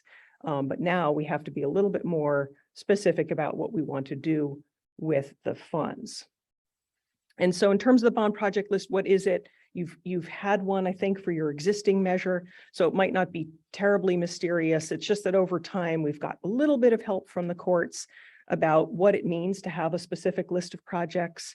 It's got to be specific enough to allow for meaningful approval and oversight of the bond expenditures by the Bond Oversight Committee, and sort of for the public to really have an understanding of what you intend to do. A list of the particular types of projects is sufficient. So here's an example: repair or replacement of leaky roofs is kind of a very common sort of statement of a bond project in a bond measure that actually came out of a case that got decided in the last few years. And a bond project list does not have to be site specific. So sometimes you sort of think in your minds, I want to see what projects will be done at each site. And it can be very, very difficult, I think, to assemble a project list that is sort of takes into account changing circumstances over time and things of that nature. So we tend to recommend, that you structure your bond project list based on categories, project types, rather than on a site-by-site basis, but that will be up to you all. And just a word to the wise that if you restrict yourselves in certain ways, if you say that you're only going to do a project at a particular site, a court will hold you to that limiting language. And so you need to be careful. And I think that's one of the things we work hard on as we put this together with you, is to make sure that we are not restricting ourselves, that this is a measure we're going to live with probably for 10 plus years. And we want to make sure it's going to capture the full range of things that might happen between now and then. So in terms of developing that bond project list, we're going to focus on authorizing planned projects and project types. We want that list to reflect the board's present intentions and anticipated future needs. Should be consistent with a facility assessment or facility master plan, but we are also very aware, although Joy just mentioned that in your survey, all the projects that we tested very strongly. We are often using that survey to try to help inform, and blend what the voters are interested in and what they'll support with what you need. And so it's a little bit of a blending of those different kinds of interests. And then finally, as I mentioned, the tax rate statement is a document that we need to complete. We'll do that with Makiko's assistance. This will really just be a sort of technical recitation of what the voters will pay for this measure over what period of time. And once we have sized the measure and made those decisions about what kinds of tax rate we want to put in front of the voters, it will be, I think, a relatively straightforward exercise to put that information together. So it was already mentioned, we need to be ready to deliver all of this to the Registrar of Voters by August 12th. We did target, I think, August 3rd.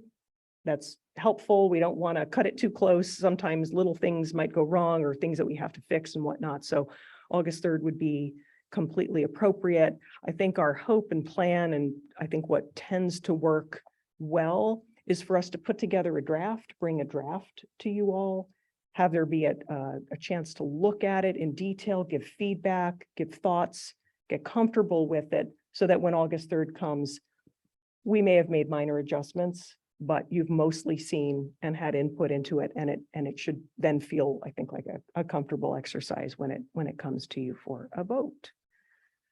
All right, so I think that's it for me, and Makiko is now going to talk to you all about sizing and tax rates. Great. Thank you, Janet. My name is Makiko Sato, and I'm with ISOM Advisors, and I have the fun job of creating the bond model. So one of the key elements in any bond model is the district's assessed value. And so this slide, it's a little busy, but it has all of the historical assessed value for the district from 2004 to 2022. And as you can see, the assessed value of the district is very large and also very robust, in that we've seen strong assessed valuation growth year over year over that period, with the small exception of the 2011 year, which was, coincided with one of the worst housing market downturns we've seen in California. So from 2004 to 2022, assessed value has nearly tripled, and on average, that assessed value has grown by over 6% per year. In the box on the right-hand side, the district voters have been very supportive of the district bond program.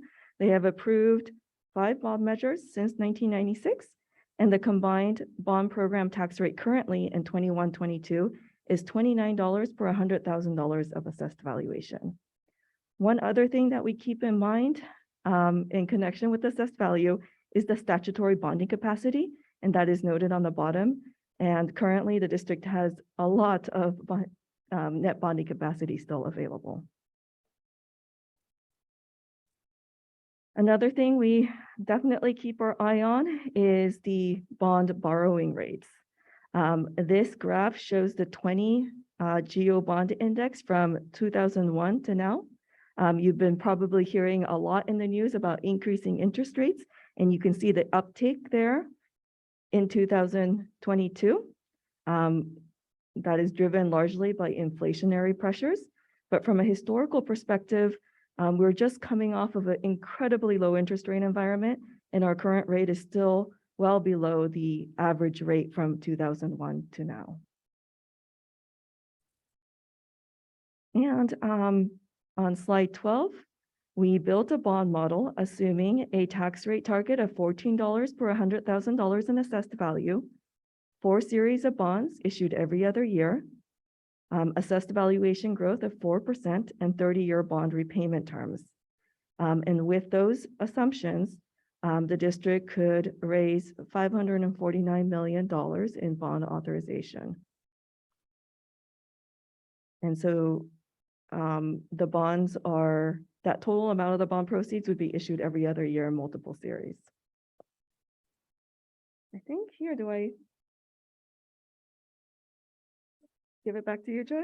Sure. Okay.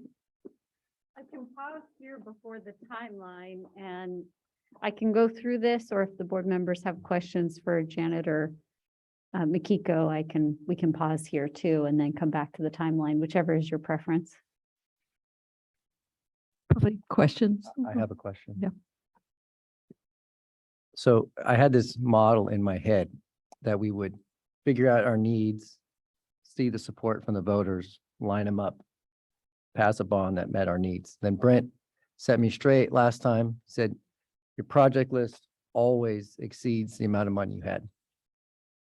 So my question is, how do you decide how much you should ask the voters for?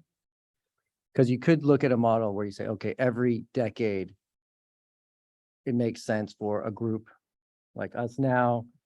10 years ago, roughly, they did it, something like that. They did it before. Now it's time. There's a lot of needs. Pick some amount that's manageable to do as far as projects. You don't want to do too much on a site because it's too much construction.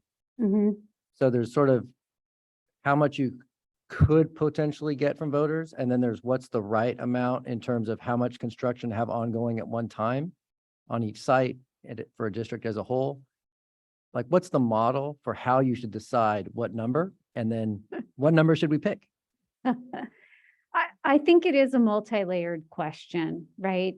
Most districts right now find that the need exceeds what they could reasonably spend over a 10-year bond program. In fact, most of the time what they find is their need reflects that every 10 years they will need to go out for another bond. The state simply isn't being as good of a partner. The statewide bond programs are not providing the funding that school districts need to maintain older schools.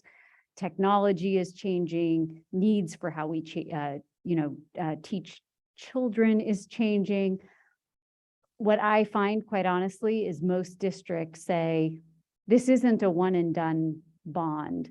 This is us planning every 10 years, we're going to have to do something. And it is like you say, you have to think about how can we move about the sites? How can we make sure that we're not too disruptive for any one site at any time? Some school districts have very specific needs. And I think this was true of you in the past. In fact, you have to build a school. And so you know what that one thing is, and it can be done in that amount of time. As a board, the things that we looked at were working with your district staff and understanding the needs that they were. It was recommended right around that $550 million because it seemed like that was an amount of money that would be meaningful and could make a difference at various locations across your campuses. So we tested that in the survey, and what we found is your community is pretty comfortable with that amount, right? I mean, 66, 67%. And so it is tough. I think sometimes districts see numbers like that and they say, maybe we should ask for more. And sometimes it's just outside of the comfort of the voters. I think in this case, like I'm just going to back up here to Makiko's slide. We're clearly right within the comfort zone of your voters.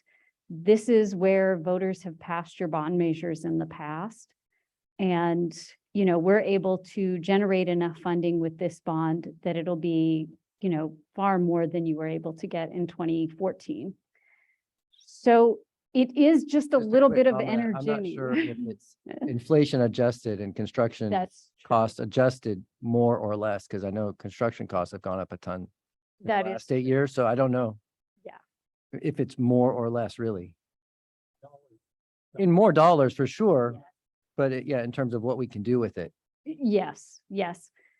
So I do think it is a little bit of just sort of matching and figuring out what is it we can do, what is it the voters will support, and will it allow us to keep a consistent bond program going so that we can accomplish needs at all of our sites. Do you mind if I follow up on that? I have exactly the same question, going at it a little differently. One, it'd be nice to have Crystal speak to it as well. But then there's also kind of the viability of getting something passed. And one of the things I wanted to ask you is, we have a basically $1 billion of capacity there. I don't know what the need is, so that question, but in terms of what voters see, voters will see the total dollar amount, and $1 billion might be scary, but they'll also see the amount per 100,000 K. And so the question I had for you was, do you know what the average, roughly, what's the average dollars per 100,000 assessed that's passed in recent years? That is a Jeopardy question. It varies, right? Because 2020 was a tougher year, and obviously fewer bonds passed. 2018 was a banner year, and everybody was able to get max tax rates. And 2018, people were going for huge amounts of money. What I see more and more the last since March of 2020.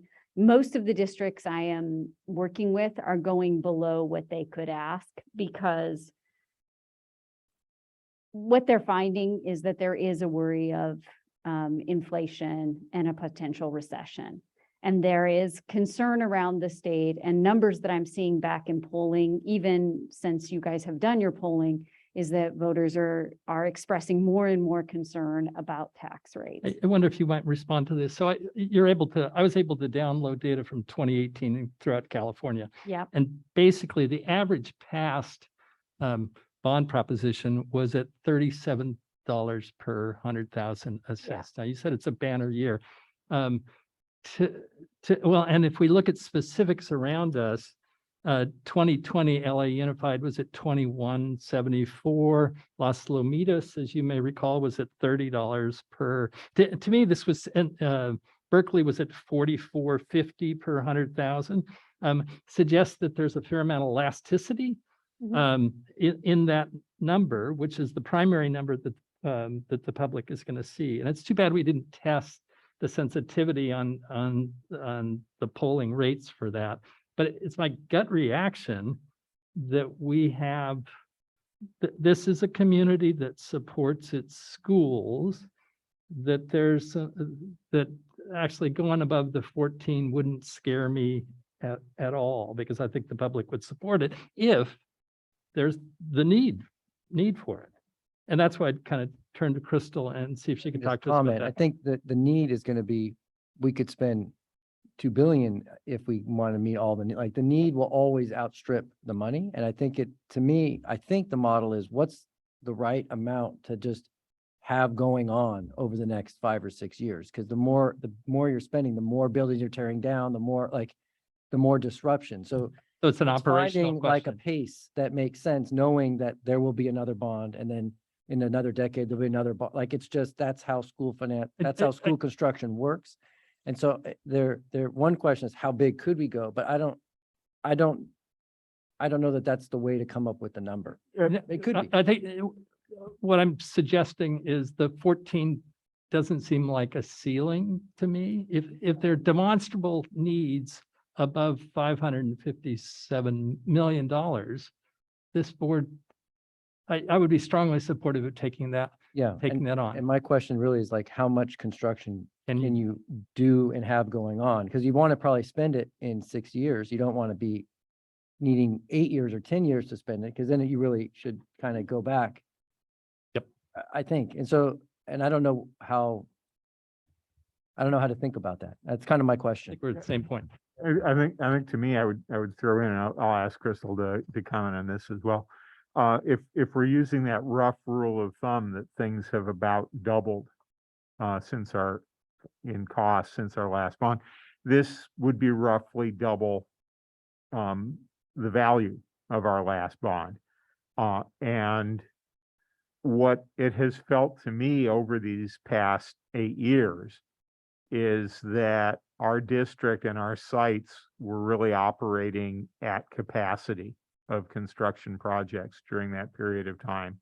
I think each of our sites took a tremendous amount of benefit out of the last bond, but also underwent a substantial amount of disruption with the amount of construction that we did.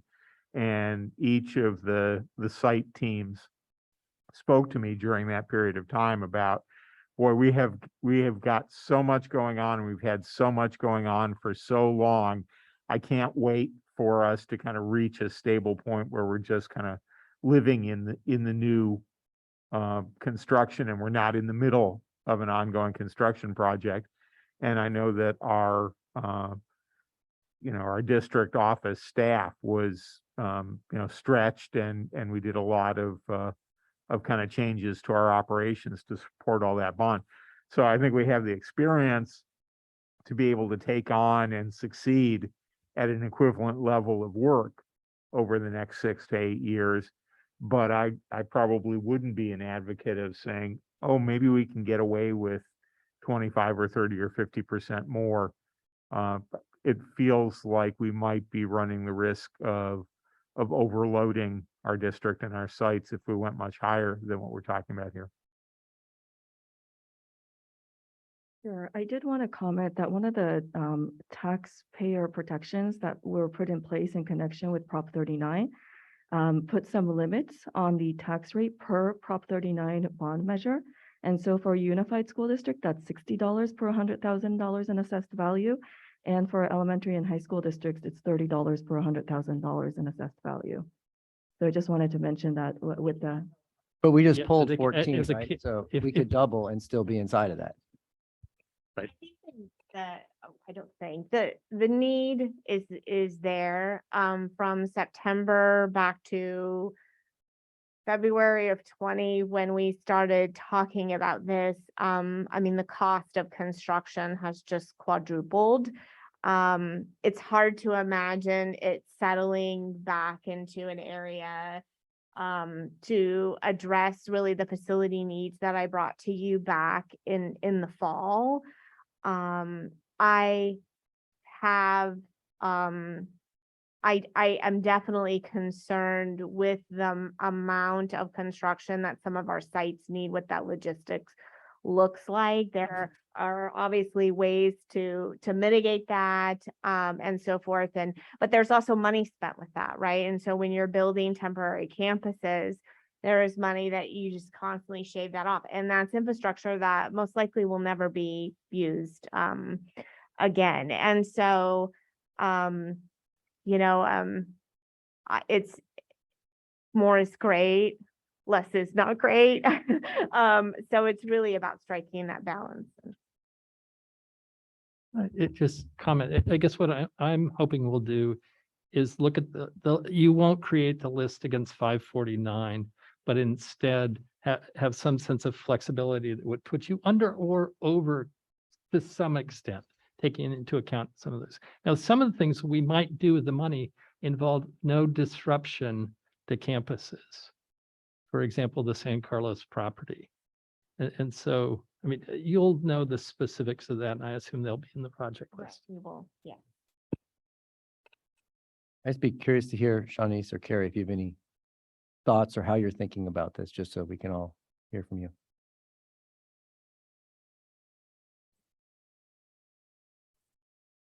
I couldn't hear you. Just curious about your thoughts about picking, ultimately on August 3, we have to vote yes or no, and that what we're voting on has to have a number on it. So probably we want to be picking a number between today and the end of June so that we're not picking a number on August 3, which means we have like 3 weeks to come up with whatever number is going to be on the thing. And so we have one more time we're going to talk about it after tonight, and then that's our number. So it's kind of important that we come up with something, and I'm interested to hear everybody's thoughts, and we have all of our experts here today to ask, to inform us in this decision about what number. Yeah, this was all over my head, but I think the one thing I was thinking about is just what would the voters want to see in that, which is why I wanted to see the list. I think I've talked to you about the facilities plan. Like, to me, even as a taxpayer and a homeowner, I want to know generally, without boxing ourselves in, the things that make a difference to me. For some people like MA, it might be the stadium. For someone else, it might be, we know it's the air conditioner in the ocean. We do know that. But I'm just wondering about those other things that when I think about our vision for our district, I hear Dr. Williams' voice said, we want this to be our first choice. What would attract them to say, they're trying to bring me back to the school district? If I think of the enrollment numbers and things of that sort. So I'm trying to think like that. And I think it's really hard to pick a number when I know what the need. I don't know when I don't know what the needs are. And so that's what's making it more difficult for me, because I want to really make sure all parts heard. It doesn't necessarily. Can I sit next to you? Okay. It doesn't necessarily mean that we will get everything that we need, but I want to make sure we're touching as many folks as we can with different needs. And so that's kind of what I'm thinking, but I'm sorry, it was hard to focus on all those details. But I just, at the end of the day, if I'm a taxpayer in East Palo Alto, is Sequoia going to see me in that money? Is it going to go to my kids? And I just think that's what people are going to say across. First thing is take care of the classroom, of course, but like above and beyond that. Did that answer your question? I don't know if I would be able to really answer your question. Going for bonds is not my favorite thing. In my ideal world, and my colleagues know that, in my ideal world, there would be a funding stream. It's a big ask for the community. It's a big cost. So I know we have to do this. I know we need air conditioning, and I know that we have old buildings that need to be repaired. So that's about the best I can do. I'm gonna go for it, but this is every time we do this. I did it in San Carlos too. It's not my favorite thing to do. I know for other people, they get much more excited. Is that a very good answer for you? It is. I just interested to understand where you're at. It's a reality of California school finance that this is the way we maintain the facilities. This is the money that we have to do it. And I think if I remember the earlier plans, it's in the range, and I may be off, but like 200 classrooms that are old, 50 at a site. And if I remember the numbers, it's in the 2 million-ish range per classroom. That's like 400. And then if we're going to be doing student centers, those were 20 to 50. And then if you're doing anything, any other sites or doing any athletic fields, I mean, you can kind of start penciling it out. And we're famous napkin. I'm just saying that, like, and that's where I was talking with Brent about this. He said you're always going to have more project lists. I know, Brent, if you want to give some thoughts here.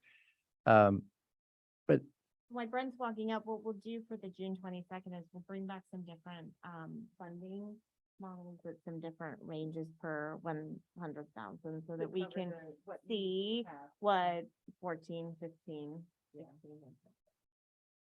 I mean, I would echo what you're saying, Trustee Ginn, in that the plan will be a combination of some renovation work, classrooms that are significantly undersized. We'll look to prioritize which ones of those make sense to replace. We'll be looking at air conditioning and seismic retrofits and ADA accessibility on the sites.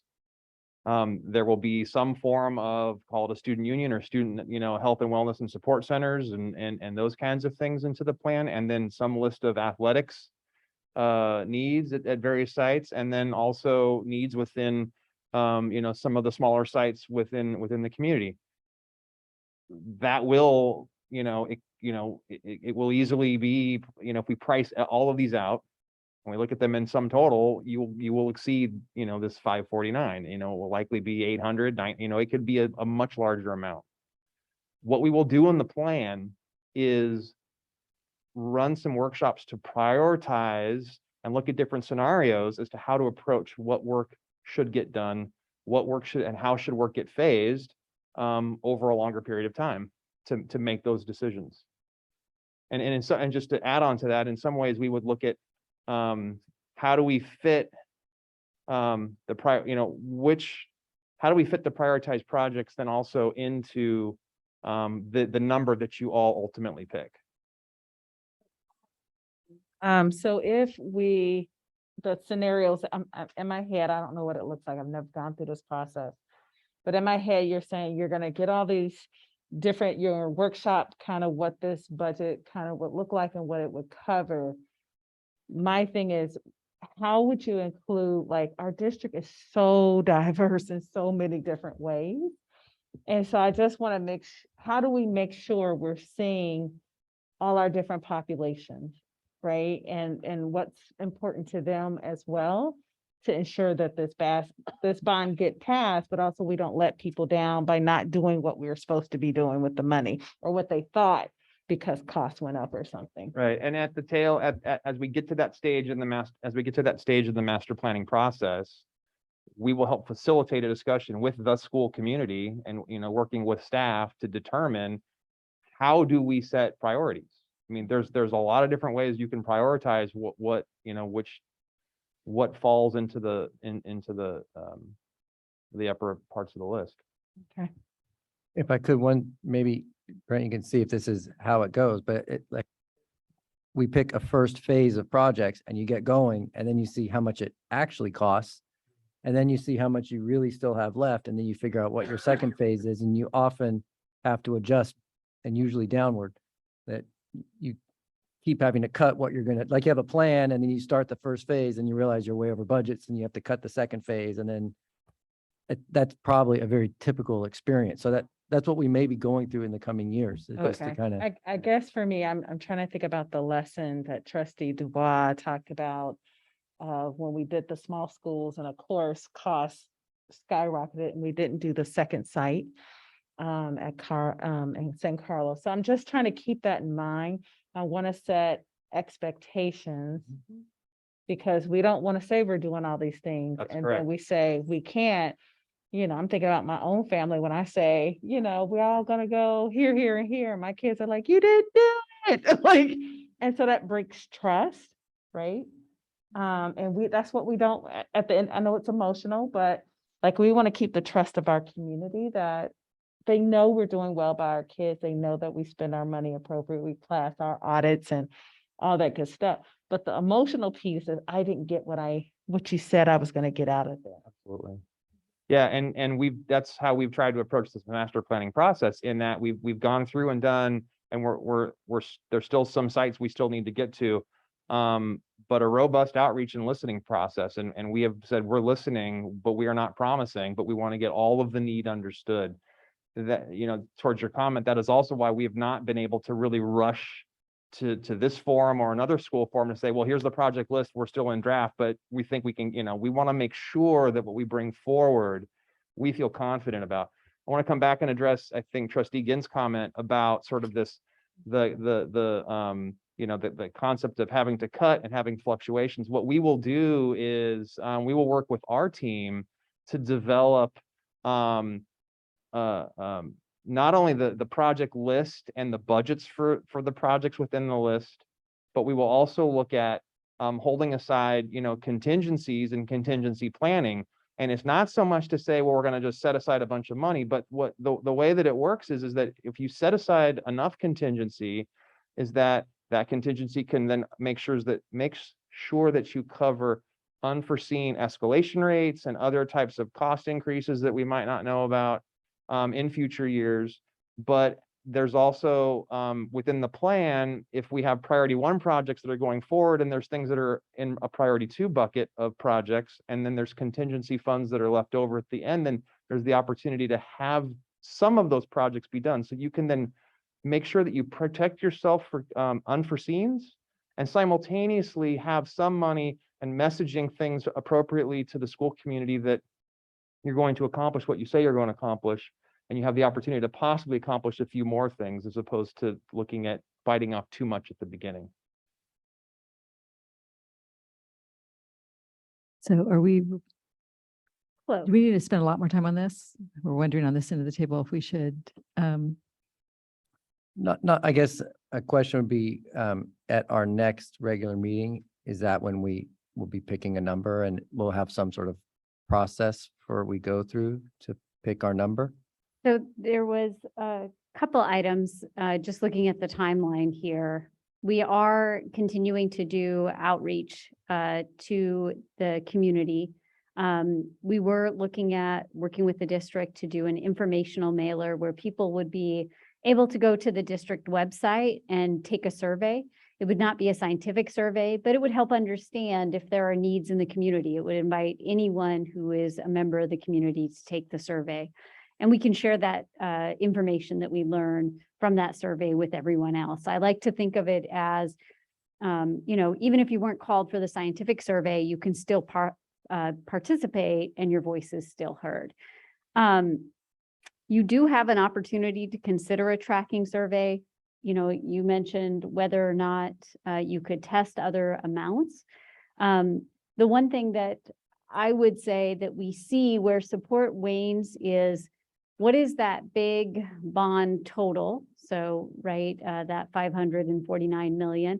Is there a comfort zone where people just think, gosh, that's a lot of money, and they don't really see how the vision of what you're going to spend that money on? And I have seen that number get some districts in trouble. And then the second consideration is, how much is this going to cost me? So that $14 per 100,000 of assessed valuation.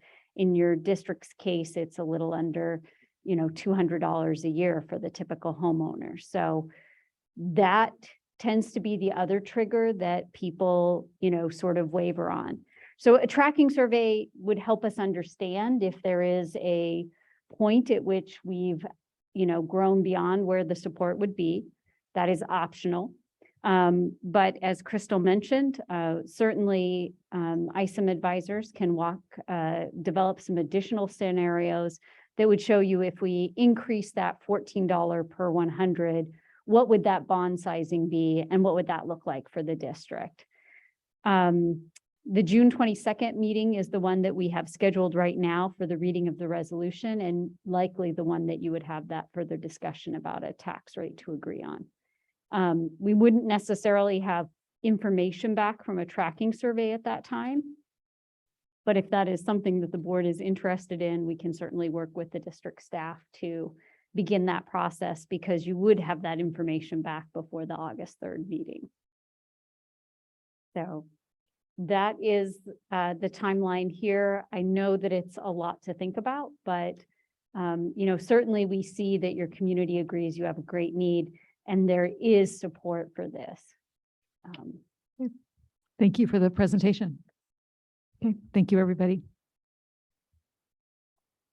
All right, so you're going to move on to section 15 of the agenda. Action items.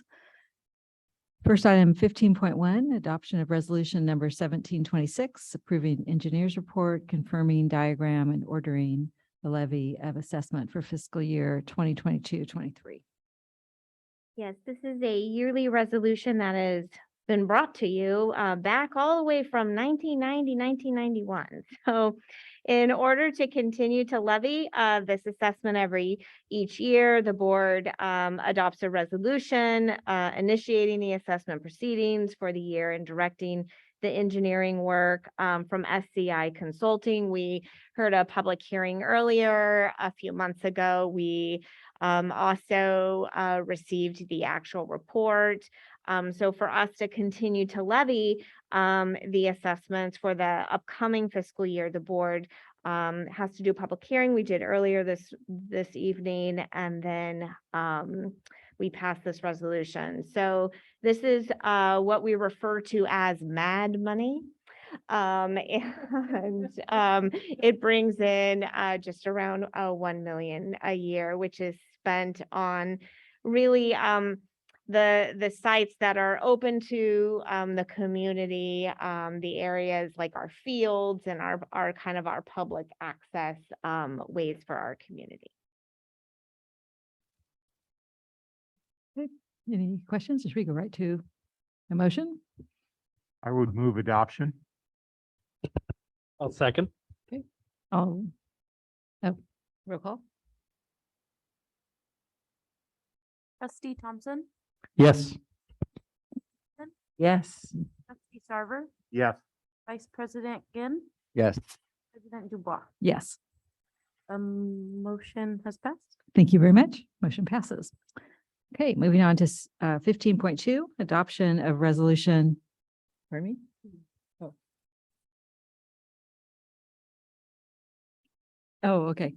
Adoption of resolution number 1727 regarding AB 361, authorizing use of remote teleconferencing. Hello, good evening. So this is the one that we bring forward every 30 days because on September 16th, Gavin Newsom signed the Assembly Bill 361 into law, which amends the Brown Act to provide some relief from its teleconference requirements when there's a declared state of emergency. So every 30 days, the board must make the following findings by a majority vote. One, that the board has reconsidered the circumstances of the state of emergency. And two, that any of the following circumstances exist. The emergency continues to directly impact the ability of the members to meet safely in person, or state or local officials continue to impose or recommend measures to promote social distancing. So this will continue. It sunsets on January 1st of 2024. With that, once again, I have numbers. If anyone has questions, just straight from the dashboard on our website. What are the numbers? Okay, thank you. So the numbers over the last 3 weeks, the total that we received information for of positives in the district, the week of May 9th, there were, 16 students. I'm sorry, 16 staff members and 98 students for a total of 114 positive cases.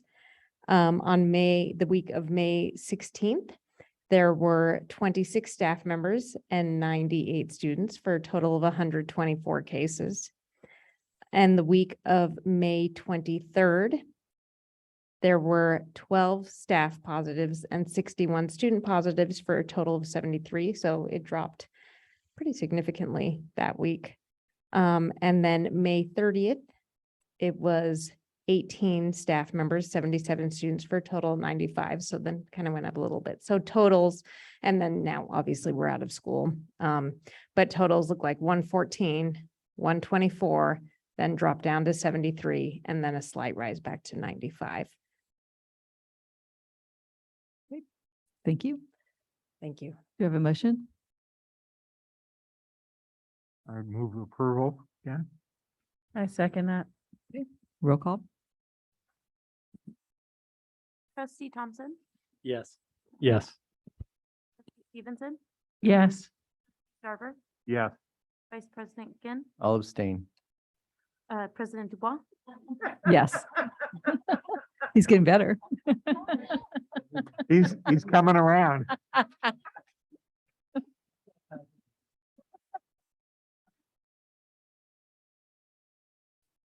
Motion passes. Thank you. All right. Now the last item of our agenda, Board of Trustees, Superintendent comments. Shanice? I just wanted to share that I went to a lot of events this last month. Menlo Atherton senior.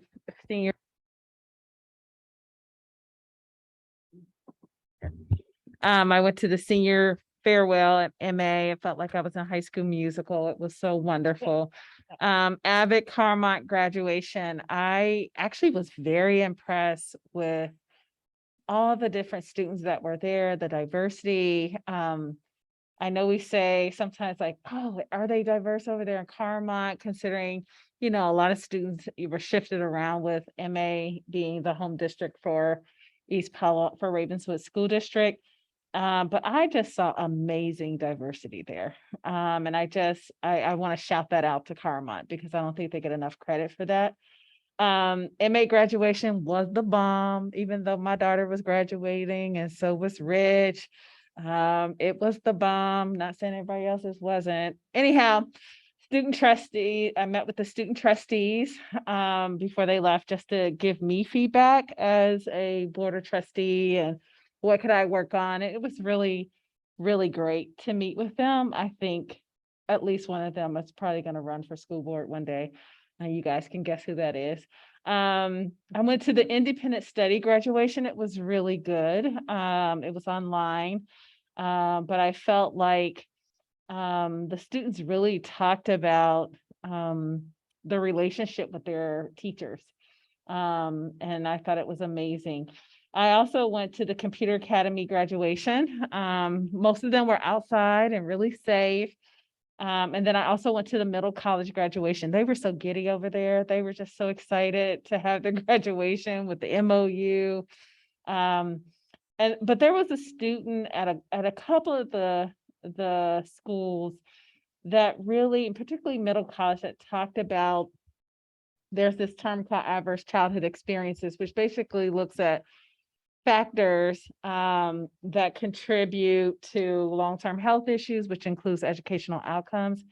And this student talked about how they didn't know English and they were scared, and he talked about all these adverse childhood experiences or those statistics, and then flipped it around and talked about what helped this person, and then talked about going to college. I thought it was like fantastic.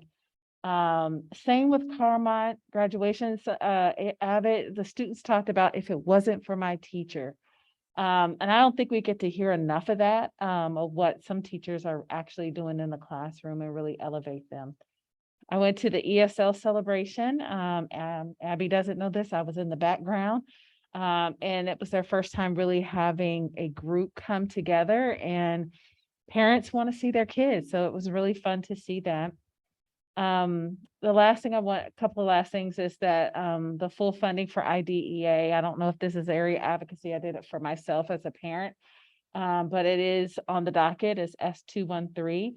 And I think it's something we need to look at. Our percentages went up in special ed, and I'm actually concerned about that, not because we don't want to serve students, but because the cost will rise. And then I wanted to invite y'all to the Juneteenth in East Palo Alto. That's going to be June 18th at University Circle. Juneteenth really is a celebration of those enslaved Africans who didn't get the message of emancipation. And so this is kind of like our Freedom Day. There's a Pride celebration, June 11th, which is this Saturday from 11 to 5 at San Mateo Central Park. This is also Immigrant Heritage Month.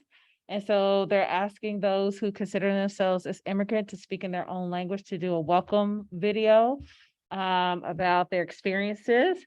And you can just Google it, San Mateo County Immigrant Health Heritage Month. The bigger thing is that I'm going to be out of town, y'all, June 22nd. This doesn't fall within the COVID piece of it, but more so giving an announcement that I will be out of town, but I will be zooming into that meeting. And then I think that's all for right now. I don't have anything else. So it was just a good season to see students really grow. There is something else one student said, and then I'll let it go. There was a student at Carmont who talked about celebrating themselves, but also celebrated the students that didn't graduate. And so when we're thinking about the season of celebration, there's still some students who really struggle to get out of high school and maybe here another 5th year, which is okay. But just wanting us to be mindful, but also keep note of those students and how we can continue to support them through their 5th year or not lose them at all. Thank you. Thank you for that. Anyone else? Rich? I have an idea for a closed session discussion. I just wonder if others agree. We visited the Gateway site, and there's possibilities of contracts between our group and theirs. So I think that would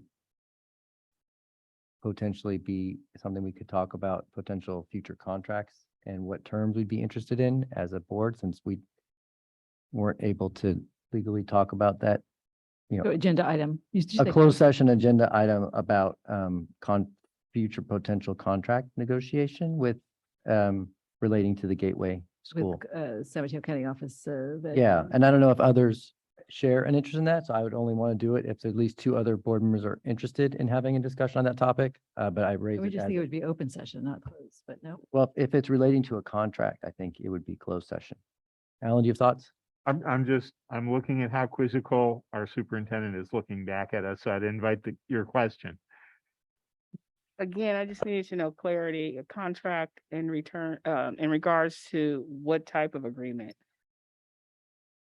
I'm unclear. I know that we have a focus group as a district at the superintendent level, and that we are working with the county office of ed. So I'm interested in learning about what agreement are we referencing? My understanding is there's a possibility of an agreement between, in a few years from now, between Sequoia High School District and the County Office of Education. So there's a potential negotiation coming, potentially. And so it'd be something that we might want to talk about if other board members want to talk about it.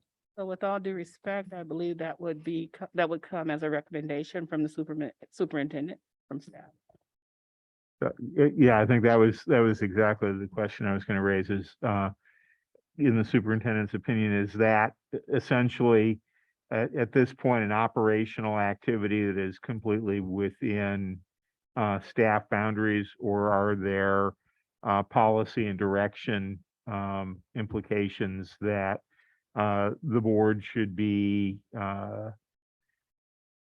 updated enough to give some negotiation guidance and things like that, or at least have more information at this point in the process? I wonder whether I might put it this way. The coming year is a planning year. Is that correct? And I wonder whether whether the superintendent expects to give us an update, perhaps midway through the year, on how that's going. And from that, questions may come up on alternative arrangements.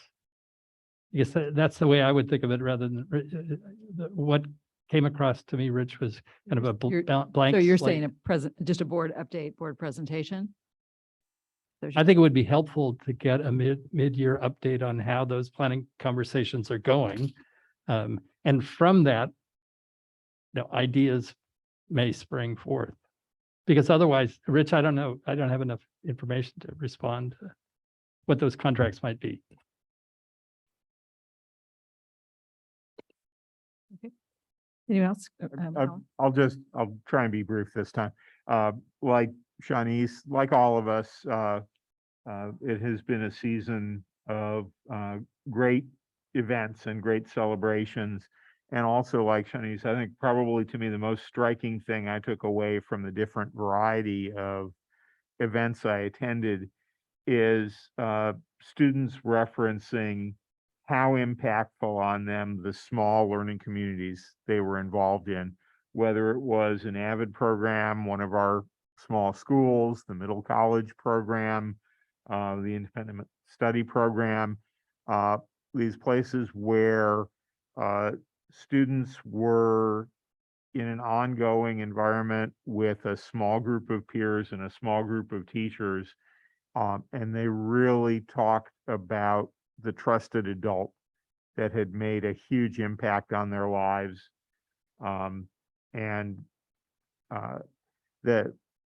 The AVID program at Carlmont in particular was an absolute love fest. One student after another stood up and called out one or another member of the staff and basically said, "You changed my life."